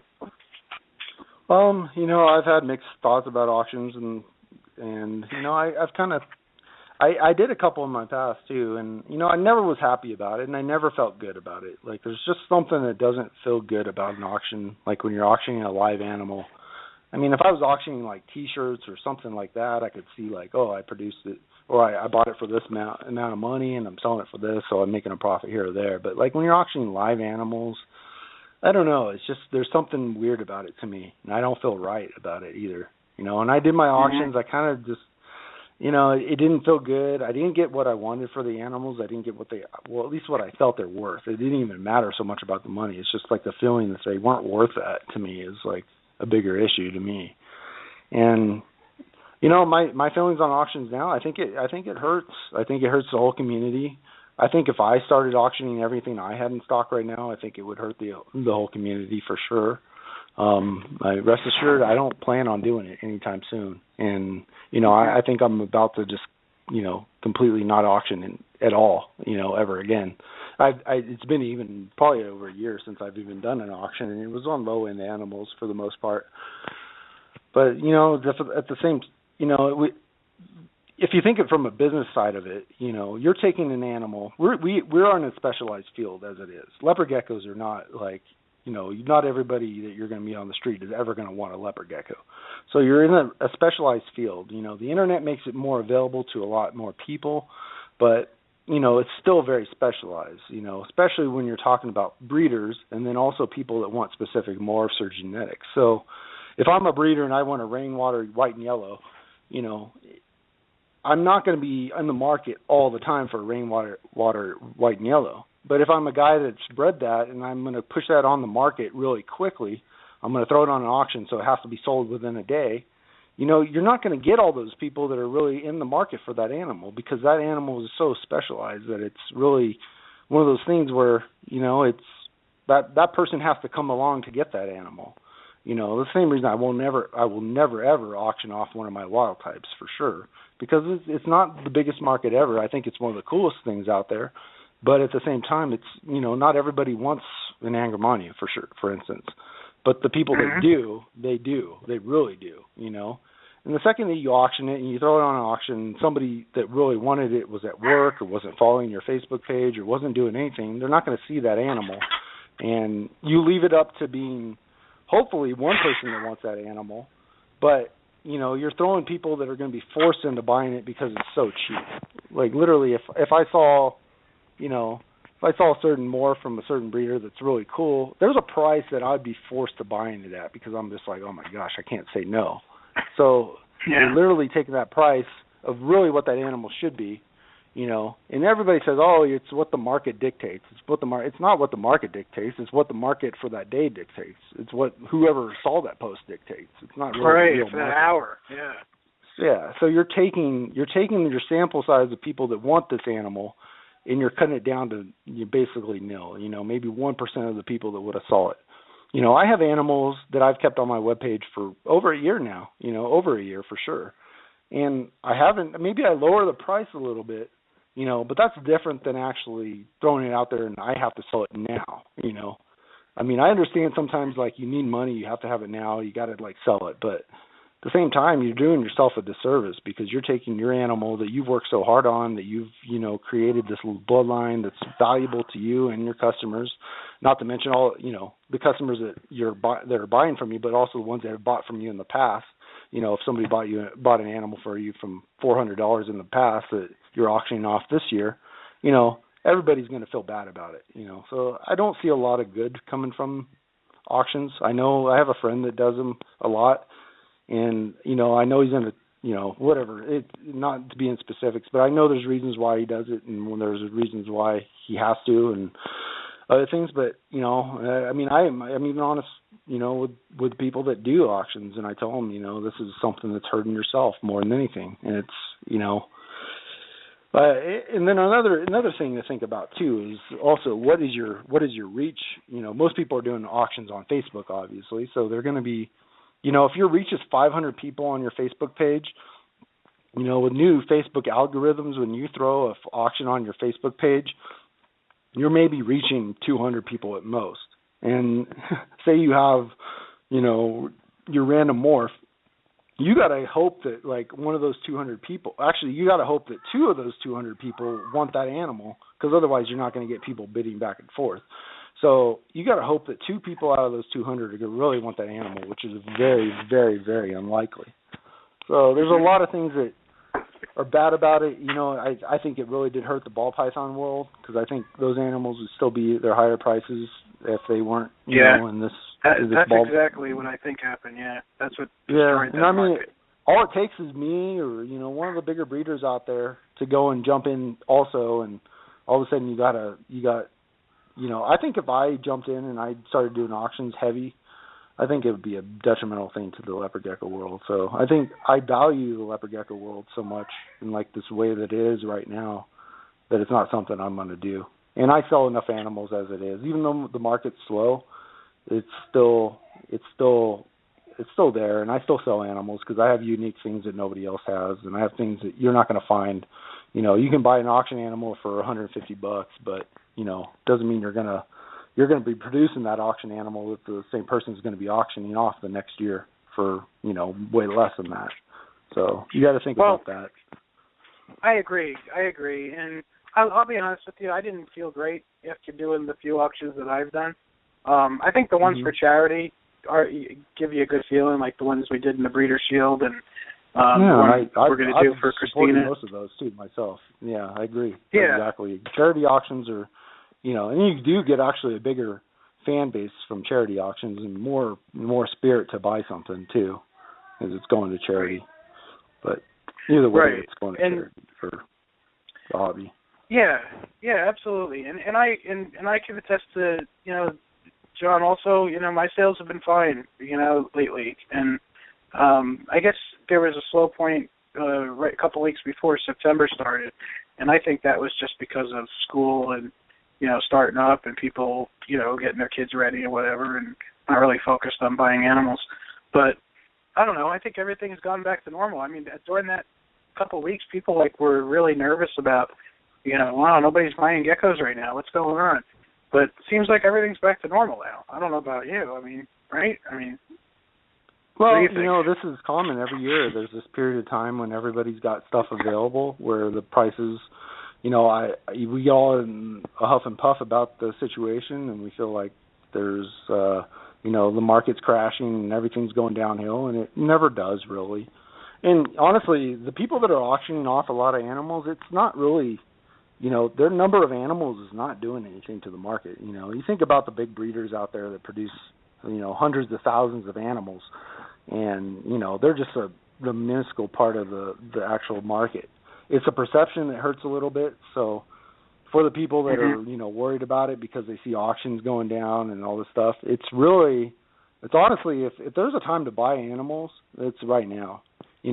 I can be honest that I've spent probably over $20,000 in the last 4 months on animals, and the reason I've done that, the reason I'm not even joking either. Well, no, I'm really, it's not all stuff. If I was an addict, it would be buying stuff that I was, rare stuff and, all the things I want. There's a lot of things I want, but there's a lot of things I won't buy at the same time. But as far as leopard geckos go, for those guys that are so discouraged about the market and they see these auctions and they see things like that, it's really not a big part of the market. It's a perception issue, I think, more than anything, but at the same time, it's a very, very small part of the market. And if you have high-end animals and you spend the big bucks on really high-end animals, that's where you're going to keep, you're going to actually make a profit because, a lot of people think, oh, I'm going to get these discounted geckos and I'm going to produce, a couple hundred of them and sell them for at least what they're worth. And it doesn't happen that way. Everybody, there's 500 mediocre geckos for every really amazing gecko out there, So if right, not even more, right, if you consider like the big, chain breeders. So there's, that's the thing. Are you going to, I spent, on specific leopard gecko morphs, I spent $1,000 this year on one animal, with specific leopard gecko morphs at least. And the people that are willing to do that are the ones that are really going to, selectively, you're not going to just pay $1,000 for any animal, but you got to know what you're looking at. But at the same time, if you're buying animals that are, of exceptional quality and also of animals that are not going to be, exploited and thrown out there in the market heavy, you're really going to probably do well on that stuff. The stuff that you do bad on is usually when you're trying to get the discount, and I've learned that over the years. I've tried to get too many discounts, and there's always a tendency because you got to cut costs, and I'm probably, I'm very frugal when it comes to my business a lot of ways, but sometimes you just got to pay that money for the nicer animals and the clean genetics, which is a big part of leopard geckos too. That's not so involved with other reptiles. Is buying something that's not het for 4 or 3 albinos and other recessives and spending the money on good quality stuff. I got people that are buying Afghanicus from all different sorts of people and different like lines of fasciolatus, and you can attest to this where people buy these animals and who knows if they're clean, like I wouldn't buy them for sure, and I'm probably like, if not like one of the most into like wild types and, different species of Eublepharis, I'm probably more into that than anybody in the U.S. at this point, at least. And it's just, I wouldn't be buying half of the ones that are available out there. So it's really doing your research and, putting an investment in. Don't just throw $1,000 on something you don't, know is clean, but do your research and invest in really good quality animals that are not being thrown out there all the time, and you'll do well. White and yellows, for instance, look at white and yellow prices, how they've dropped. A basic white and yellow is worth almost nothing, but if you get a really good color, high contrast, or really, really interesting or cool white and yellow, they're still worth a lot. It's almost like the Enigma we never had because the Enigma, kind of went south on us because of the issues with them. And, right. For all those that are listening, too, to touch on white and yellows, white and yellows are the syndrome of white and yellows is a myth. It's not associated with a gene. It's associated with, genes that came in with the animals. It's not actually associated with white and yellows themselves. So the only reason why you're seeing any of them right now in some frequency is because a lot of people are breeding white and yellows. That's the only reason. Yeah, it's not, some of the animals, I know for sure because I've seen it too, and it's happened with a lot of different morphs. But white and yellows can have that problem because that line that they came from had some of that issue. And, right. Some of that, might be genetic, but some of it might not. But it's not associated with white and yellows. It's not like you get a white and yellow that's going to have the gene. Where the Enigmas, I don't care what Enigma you've had. I've had every freaking line of Enigmas, and, Enigmas have an issue no matter what. I don't care how clean they are or whatever.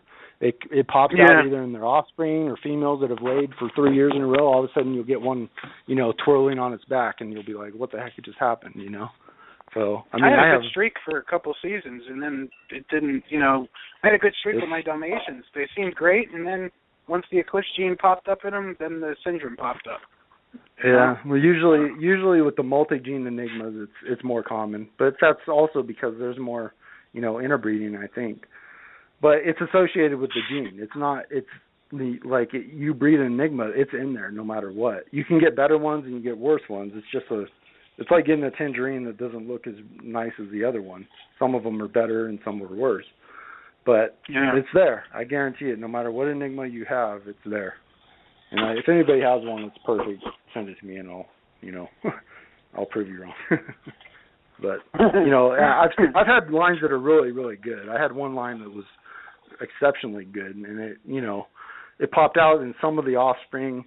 Enigma standards, usually Enigma standards are good if they can eat well and they thrive on their own. That's really it comes down to Enigmas. You have to be, if the animal can do good on its own, it's good. If it's something where it, can't even eat or it loses weight, Enigma is something where that animal is showing bad Enigma syndrome. So, but to not show any syndrome is, next to impossible.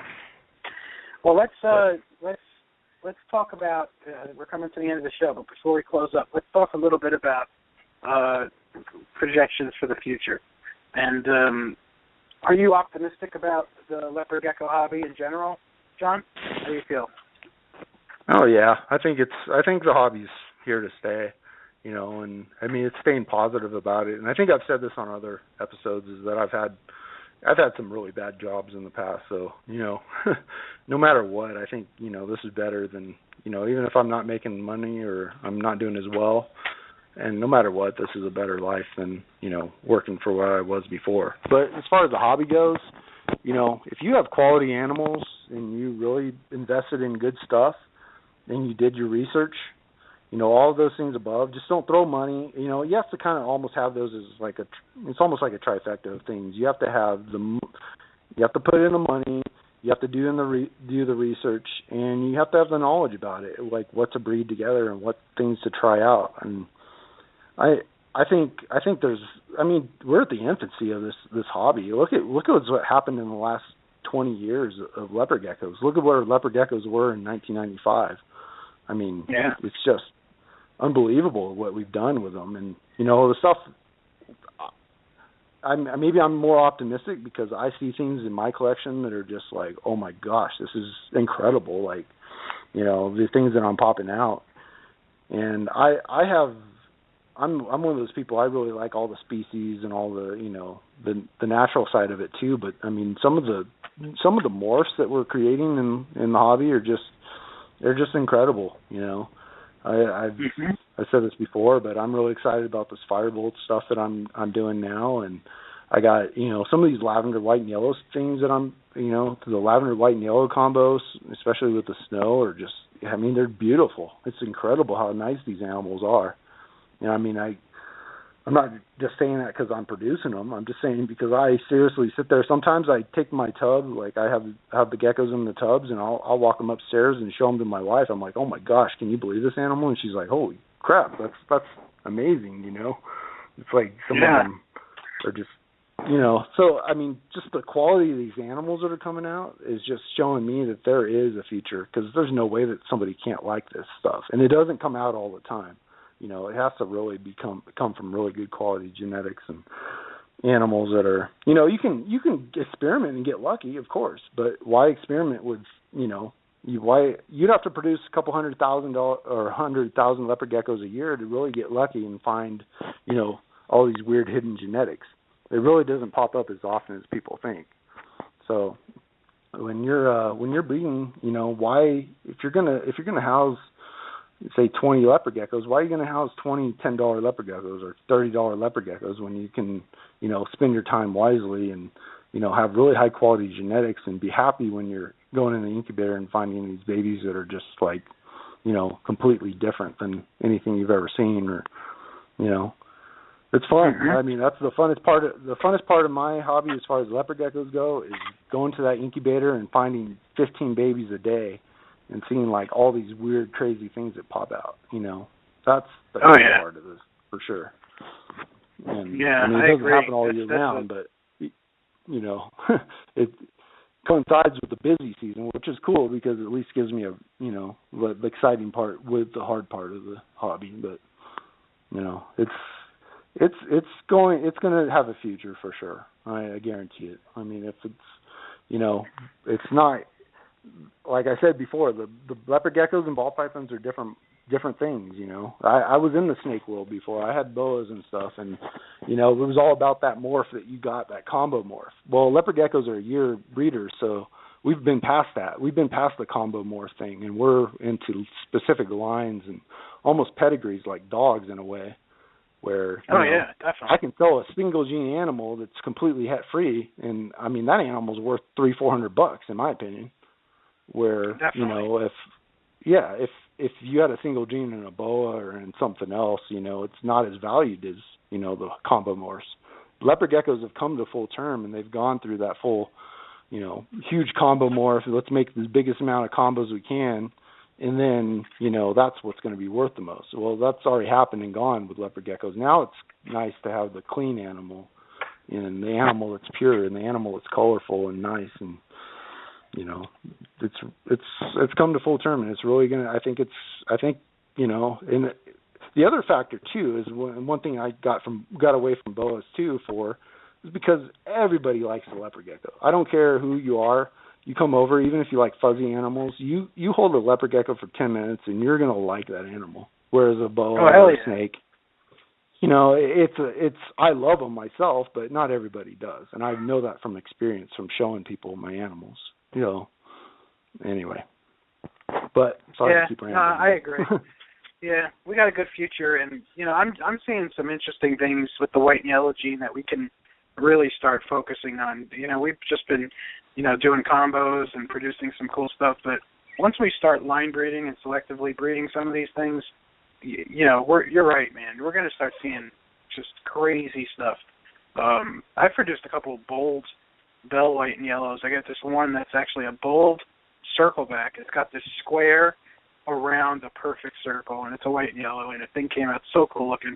And just with some refining, like this white and yellow gene can really just clean up a morph, and in some cases it'll go crazy and make some crazy patterns, but in a lot of cases I think we're going to see some interesting selectively breeding with that morph in particular, don't you think? Oh yeah, white and yellow is a huge morph in the hobby because it really does some amazing things to colors, and no matter what you put it in, it does some unique things, and it's fun to work with. I mean, there is the aspect that sometimes it's hard to tell which ones are actually genetic white and yellows, but at the same time there's the ones that are just like in your face, like, wow, that's amazing. And especially when you put it with different morphs that are, I have bandit white and yellows that are third generation in now that are just kind of incredible in a way, but they're just like different, they're not as necessarily better than a bull, but they definitely have, their own unique thing to them. And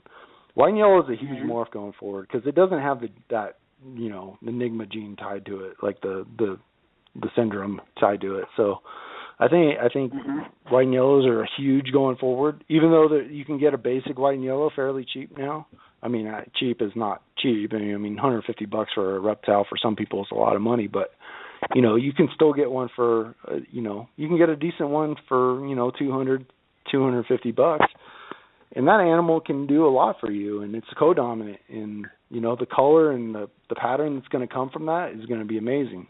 I haven't had the best success, and I think I've told you this too, Dave, is, marble eyes. I like marble eyes, but, not everybody does because it doesn't do anything crazy drastic to the animal. But that's what's so great about it.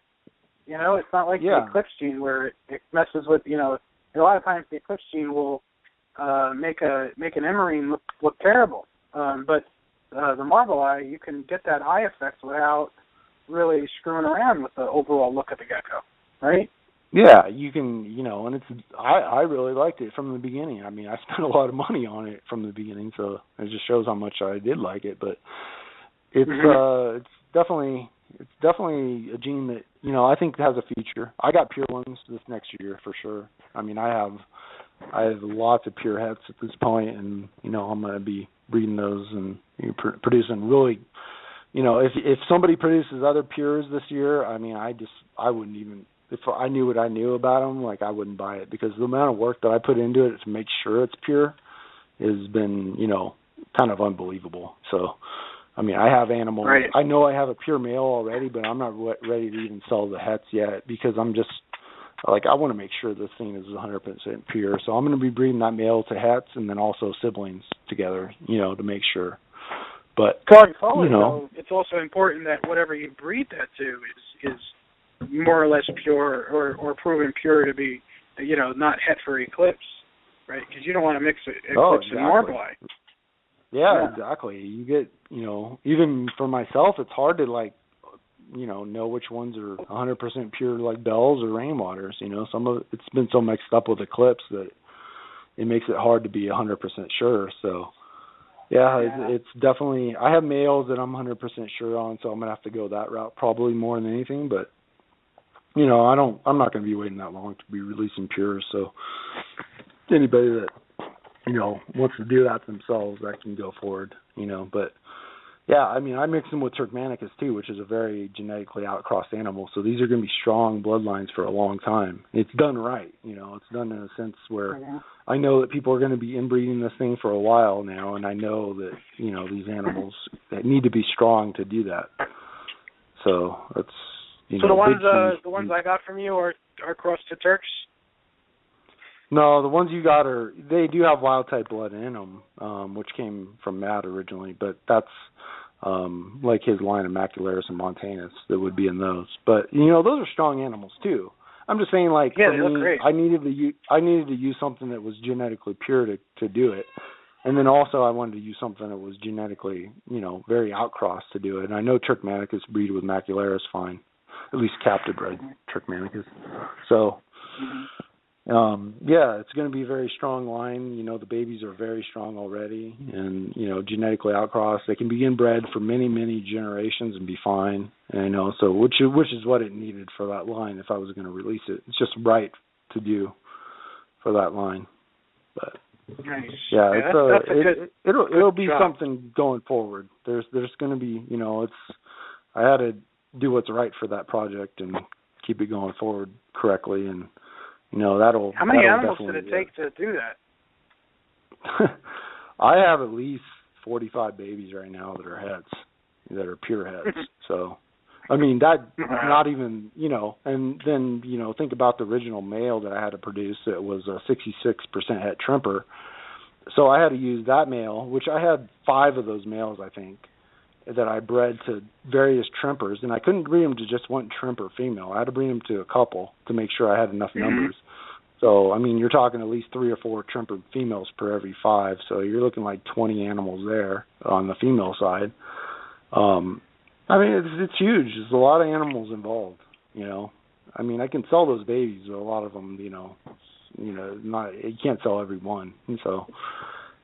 It's a tough thing to do. I probably wouldn't, if I would go back, I probably wouldn't have done it, but now that I have, I'll be proud to say that it's pured out, and there might be people that produce stuff like that they say are pure because they tested a male out or something and they don't think they have any hets, but I'm more than 100% pure on this, sure on this one, and I'm more, it's got a good bloodline to it, so to start off with this bloodline is going to be a big difference between starting off with any other bloodline at this point. Well, now here's the question on everybody's mind that's interested in possibly getting in on the Marbleeyes in the future. What are they going to cost? I haven't decided yet. Obviously a pure male Marbleeye is going to be, probably quite a bit at the beginning. But the person that can do that. Gets that is going to be able to produce whatever they want because it's pure, and I'll guarantee that it's pure, 100, 1,000% pure. So I don't know. Hets are going to be cheaper, of course, and that's the way it's going to go. I'm going to be producing, because I'm going to be breeding some back to their siblings and stuff too, just to keep, because those Marbleeyes will probably be the ones that I keep back if I do keep some back. And then, the ones that are bred back to the father, I'll be selling those for sure. And it definitely is, you're not going to, it's a lot of years of work. So it's, it's 4 or 5 years worth of, 4 years of work almost. So definitely a lot of animals and time and resources and everything, Like I said, I probably wouldn't do it if I could go back, but, now that I'm in it, I'm doing it. Well, you'll go down in the annals of Leopard Gecko history as the guy that cleaned up the Marbleeye gene. Yeah, and, we'll see. Yeah. I have a feeling there's a couple others that are still doing it, but it's never going to be done as well as I did it for sure. So, I mean, if somebody's going to be buying one for their future breeding stock, I mean, there's, you know, if somebody else has a pure one next year out of nowhere, I mean, there's no way that they did it as good as I did. Unless they did it the same way I did, but I don't know of anybody that did. Yeah, no, that's right. You did it the right way, and that's what's important. And you know what? There are people out there that take this seriously, that will appreciate that, and will be happy to invest in the project that way. I mean, I've done all my investments that way. You know, I've always sought out, you know, the best animals that I could find, and I just don't want there to be any question about the animals that I pass on to my customers. I don't want them to ever doubt that they're not getting the best genetics that I can give them. And there's a lot of new people coming into the hobby that have those same ideals, and that's what we want. Those are the types of people that guys like myself and John and other serious breeders look forward to meeting. I mean, those are the types of people that we want to awaken out there. It's great. The typical hobbyist and the everyday gecko owners are awesome. I love them all, and that's why I love the Gecko Nation group, because we have a lot of new people coming in there. But it's always nice to see and interact with the new people that are taking this seriously. Don't you think, John? Oh, yeah. I mean, there's a lot of people, and it helps keep you motivated, too, when you have people that are really into it and, you know, all about what's going on. You know, some of them, you know, they might not know everything about what's going on yet, but especially leopard geckos, because a lot of leopard geckos is history. You know, I mean, a lot of people think, oh, you just need to know the morphs, and it's not. You know, it's only 1/10 of what it is knowing how genetics work. It's a lot of it's the history of leopard geckos, which makes it a big deal. But, you know, luckily you have, like, resources like Gecko Forums and things like that. You can look up most of the history that way and research it. You know, I don't memorize everything. I sometimes have to go back and look and, you know, search things out all the time, you know, actually, to remember what certain things were and how they work. And, I mean, I'm not saying I know everything either. Of course not. You know, nobody does. But definitely, you know, talking to the right people and, you know, researching out the good information. And, you know, searching the history on these things is big. It's definitely a you know, important. If you're in this for the serious long haul, or you're really thinking about breeding, you need to search the history out and really, you know, don't just know what a rainwater is. Know, like, where it came from, or know the history behind it, or, you know, don't know where just a firewater was, or what a firewater is. Know, like, what the history is on it, and that way you don't go and buy some animal that somebody says is a firewater and it's really just a mix. You know, might have some firewater blood in there, but it might have, you know, all kinds of stuff mixed in there, you know. So it helps you make smart decisions too, knowing the history. So I hear a future serious gecko breeder in the background. Yeah, he's we'll see about that. I don't know. He might be so sick. He likes them a lot so far, but being only 2 years old, it'll probably be a while before he makes that decision. Hopefully I'll get him working on cleaning tubs for me soon, but so he's going to grow up. He's going to steal two of your best of everything and move out, and then become your biggest competitor. Maybe we'll see. I don't know. I doubt it. You have to work really. That's the thing too. It's nice about this hobby too. Is, you know, anybody just jumps in there with money doesn't have a. If you just jump in here with money and you don't have the other factors, you don't have a chance. You know, it's not about money. It's all about, like, the knowledge and knowing what you're doing and understanding it. Money helps get you the good animals though, so that's a good start. Well, yeah, I know. I'm saying that's part of the equation for sure. You know, you can't get to the, you know, a bigger level until you've invested, but you can't do that alone. You know, if I was given all the money I ever spent on leopard geckos or reptiles in general, and I was given it without any knowledge about the stuff, I mean, I would be dead in the water within a year. So it's definitely not only the money. It's a lot of other factors. So. Yeah, well, how about these guys that come in, they spend some money, and then they go around talking trash about all the breeders they bought from and this and that, and they expect that they're going to make some money at this and make a business. It's like, geez, I mean, that's just really not how to do it. Yeah, I mean, I can't go back and, you know, I might be upset with some people for making dishonest sales to me, but, Most of the breeders makes honest sales to people, and it's your obligation to research it and know what you want to produce and know what you're going to do with it. I'm not going to make 100% good decisions on purchases. That's everybody knows that. If you think about it, you can go back in time and say, there's these decisions that I made that I spent $1,000 on these animals and it ended up being horrible, like a horrible investment. I mean, you don't even want to know what I spent on Fuscus last year, and that animal was not worth what it was last year at all.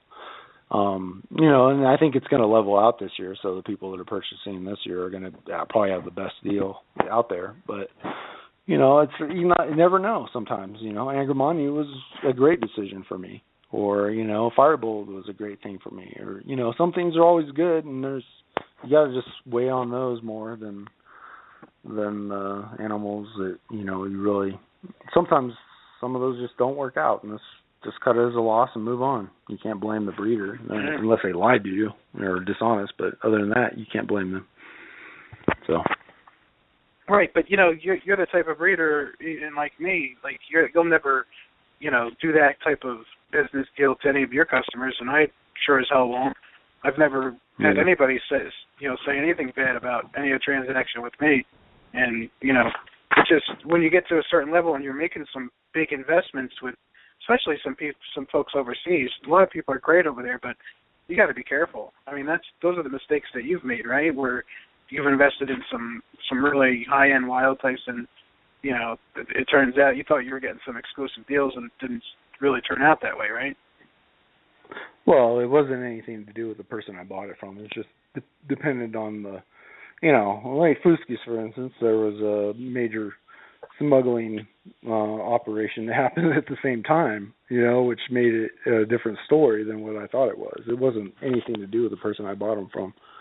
So, okay. It's just, that's part of the risk. I'm just saying that there is risk no matter what, and you're not always going to have 100%, upsides to everything. It's just, hopefully the upsides are a bit more than the downsides on your purchases. So just do your research and know what you're buying, and, do the best educated guess you can when you're purchasing something, and, that's all you can hope for. And, try to read the best information you can out there. There's so much bad information. I mean, I go on my YouTube and I almost want to cringe because I just see the comments that people leave, and I'm just, oh my gosh, how can you, people stating to other people like they're just absolute experts on the situation, and it's just like they're giving them horrible information, I know. And it's just, that's the nature of the game, though. It's the internet, and people can say whatever they want, and everybody that's kept a leopard gecko for more than 10 days, sometimes thinks that they're an expert, and I mean, it's, sometimes it's understanding even other species, Sometimes leopard geckos are so bulletproof in a way that, almost anything that you do is okay, It's just, they're hard to mess up, So most of the care sheets out there are going to do the, get you the same, or get you a, healthy animal at the end, or, what appears to be healthy. But sometimes when you work with, like, some of the more, obscure stuff and some of the stuff that's a little bit more difficult, and although they're different, they can give you more perspective on, like, what even what a leopard gecko might really need, rather than it just needs a paper towel and a hot hide and a cold hide, and and mealworms. That's it. It's just you kind of realize what these animals really thrive on and what really can make them do their best. And I mean, the more you learn, the better you're gonna do for them. I'm never gonna know. Even leopard geckos, I'm never gonna know everything. I don't think my supplementation, for instance, is not perfect. There's no way it's ever gonna be perfect. Maybe if I get out there in the wild and I'm feeding them, scorpions and solifuges and other types of insects that they naturally eat, scarab maybe beetles? not getting. I'm not. What's that? Do they eat scarab beetles too, I think? Like the camel spiders and stuff. I don't think they eat the beetles so much. Just, most of those beetles have, just like darkling beetles and like superworm beetles. They emit. I never see them eating those. So I think because of the smell, and I don't know. Who knows for certain? But they definitely are eating other smaller geckos. They're eating other, arthropods, and they're eating scorpions for sure. I've seen things where they're immune to the scorpion venom. And they're eating the spiders and all kinds of stuff that they're eating out in the wild that we're not naturally giving them by giving them a bowl of mealworms with Vinate on top of them. So we'll never get the supplementation perfect to what they need, but you can keep learning and keep going for it, and eventually we're at a point where they're we figured out what they do very well and what they do, but still, it's just you gotta always keep learning. Yeah, well, we'll keep refining it. It'll every year we'll get a little better, and new developments will come. Well, I think we did a great show. I think it's probably time to wake up Tim. Tim, you still with us? I'm here. I had some questions in there, but you guys kept cruising, so I lost them. Go ahead. We'll go for another 10 minutes. Oh, you lost them? All right. Well, one of them was John. Do you brumate your adults during the wintertime for the morphs, not for the wild types? I would say yes and no. I kind of let a natural brumation go, but due to circumstances in the past where I have animals that are at every different level of, development. So I have some animals that are still young and need to be pushed with heat. I didn't do it because of that, for the main reason. And I have other animals that just came off of laying eggs at the very end of the season. They're mixed in with the other ones. And leopard geckos are one of those things where you don't have to brumate them to produce animals. But this year I think I'm gonna lower it a little bit more. I know they do okay with it. I've done it with a few animals before, and they do good. So I'm going to do it a little bit more this year. Part of the reason is just so I don't have to be feeding them as much, and they can, stay ready. And also, hopefully it helps their health a little bit and gets them in the natural cycle a little better. But, yeah, there's a lot of species you have to brumate, to produce or to do well with it. So, these are one of the species that doesn't require that. So you can go the whole year with pretty much the same temperatures, and they'll still breed for you fine. But some won't, some will. I'm thinking about doing some brumating this year for the first time. Yeah, honestly, I'm never did. Cutting down on getting them nice and fat and then letting them cool down for a while and not doing any work except spraying them down. It sounds nice to me. So. Yeah, I could use the break myself, Yeah, they'll do fine. You look at their natural temperatures, and their temperatures actually get pretty low where they're at. So, they from talking to biologists that actually looked for these animals in the field, when the weather gets cold and when there gets stormy weather, they don't see a single animal out. There's never a leopard gecko out. So if it rains for 4 or 5 days, the animals stay still and in a crevice in a rock somewhere.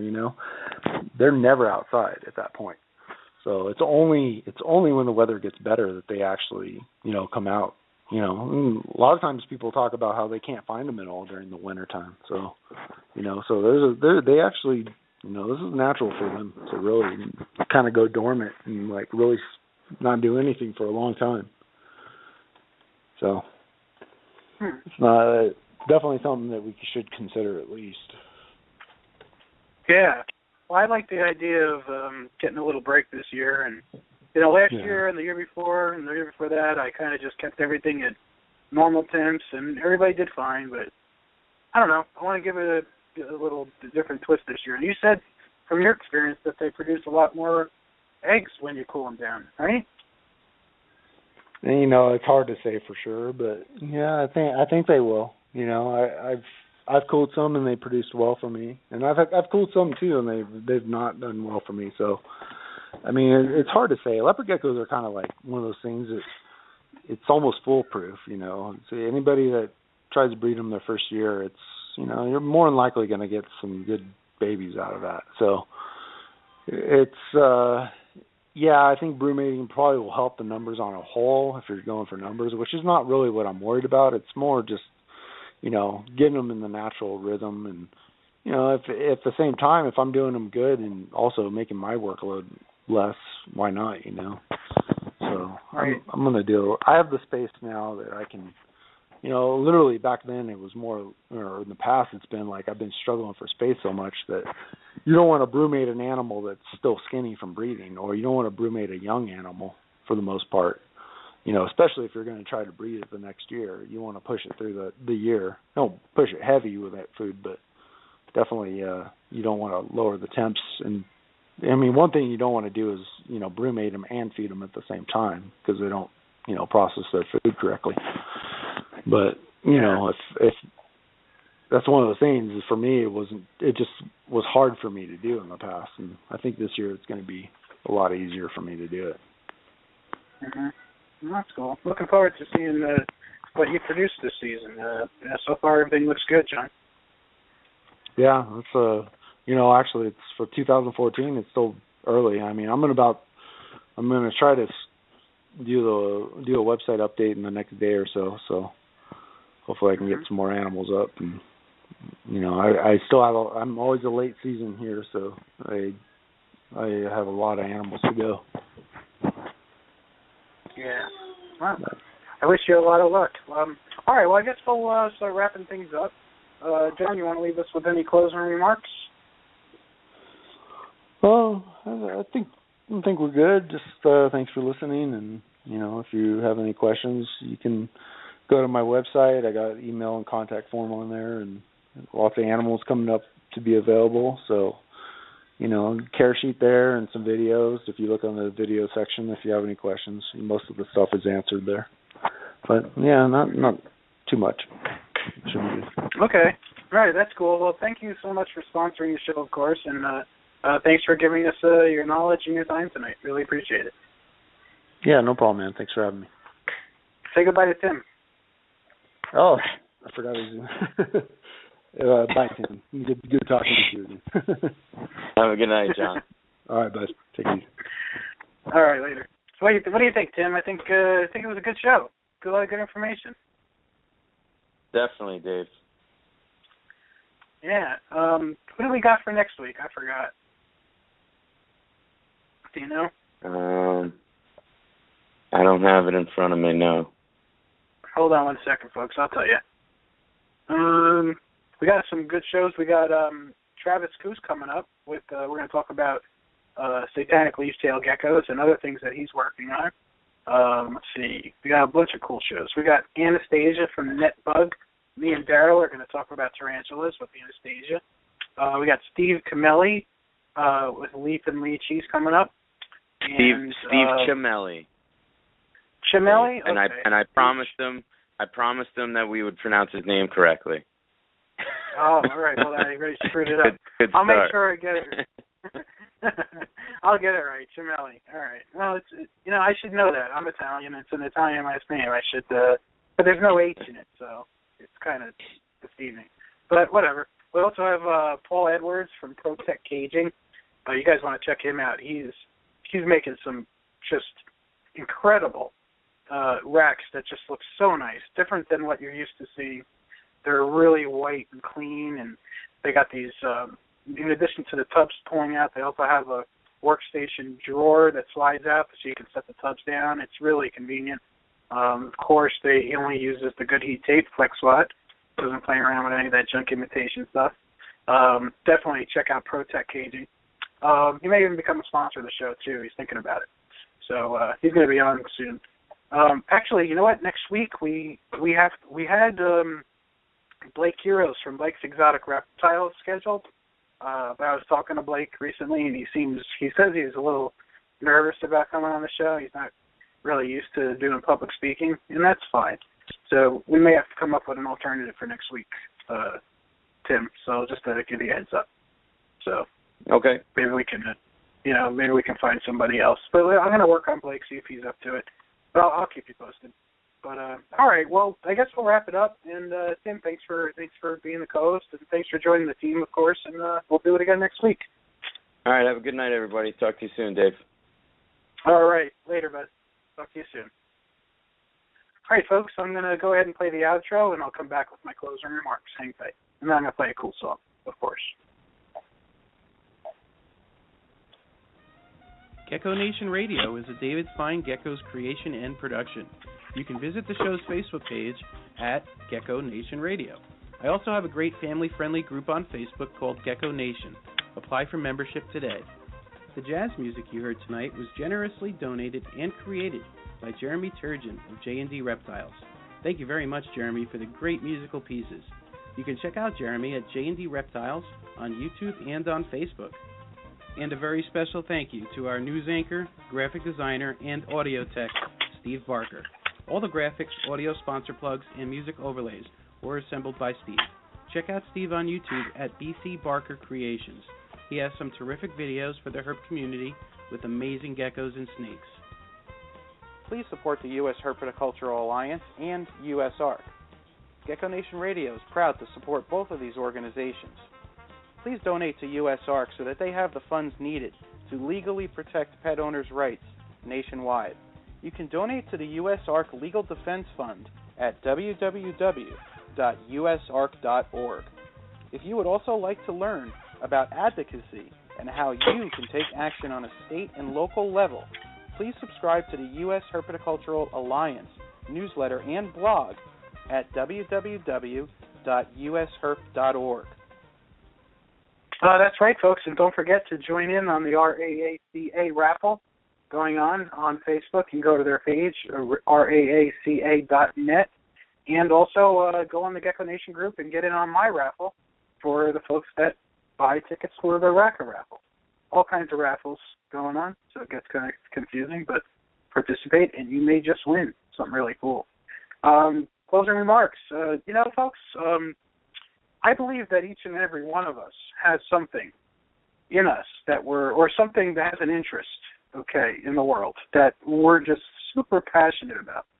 So much so that it'll consume most of our thinking during the day, and something that we're so good at doing and so interested in that we can just keep doing it and not really be too concerned about the money and, just do it for the love of it. And some of you may not have discovered what that is yet. I know what mine is, and that's herpetoculture. All right, I sure as hell put everything that I can into it, and I try to do everything I can to inspire others. That's my whole thing, is trying to get more of you people out there inspired. Because I know there's folks out there that haven't found this yet, that are going to stumble on one of our shows or stumble on my Facebook page or even on one of my YouTube videos, and they're going to be like, wow, look at those beautiful geckos. I want one of those. And then, boom, there's the next David Fine Geckos or Gecko Reptiles or whoever. Ron Tremper. You don't know who's going to come into the game and do something incredible with it. But like we talked about tonight, we're just getting started in a lot of ways, and the future's wide open. We've had some just terrific founding fathers to leopard geckos, that we are so fortunate. Just, first one that comes to mind is Ron Tremper, and there's a lot of others. Marsha McGinnis, a lot of great people that have put so much. Kelly Hammock, JMG, Ray Hine, Paul Allen. These breeders really put their heart and soul into what they were doing. And now we can, proliferate that. We can, take it to the next level. And some of us are keeping some of those special lines just the way they are. And that's what I like to do with some of the stuff that I got from Paul, is keeps them just the way they are. Some of the projects have gone on and even progressed into better-looking animals, but to keep some of those just the way they are is special. And I think that's important for the future, too. So, folks, bottom line is find that thing that you're really passionate about. Maybe it's advocacy, or maybe it's activism. That's what we need today, more activists. Less slacktivists and more activists. Find that thing that makes you want to get off the couch and go fight for something and get inspire others and be a leader. It's not easy to find that thing, but when you do, you'll know it. All right. Well, I just want to thank everybody that tuned in tonight, all the chat room folks. I think we had like 20-some people. Great. Everybody that called in. Well, I think we only had one caller tonight, but great question. And, to our sponsors, which are Dale's Bearded Dragons, check them out at dalesbeardeddragons.com and at all the Northeast expos ranging from Maryland to New Hampshire. abdragons.com is your source for dubia roaches. Use the code GECKO, all in caps, at checkout to get 5% off your order. The best dubia roaches in America. Geckoboa.com, you just heard him, John Scarbrough. Check out his amazing animals. Great stuff coming up from John, and he's going to be doing a web update soon, so make sure you grab one of his awesome geckos. Supreme Gecko, Wally Kern. Check out Wally at supremegecko.com. Great stuff. Micro geckos, Prestes, supplies, all kinds of cool stuff. OhioGecko.com. Thad also runs geckoforums.net. So check out Ohio Gecko for some awesome tangerines, snows, and fat tails. Rainbow Mealworms, biggest worm farm in the world. Jillian Spence is the goddess of worms, and she will take care of you and make sure your worm dreams come true. Oh, I'm just kidding, but she runs an awesome business and really does a phenomenal job for the reptile community. And we're lucky to have her and Rainbow Mealworms on our side. So check out rainbowmealworms.net. Reptiles Express. If you're going to be shipping your animals, you're going to want to use the best company to get your FedEx labels from with the best customer service and the best rates, and that is reptilesexpress.com. If you're new to shipping, ask for Debbie Price, and she will help you out. Make sure you know what you're doing.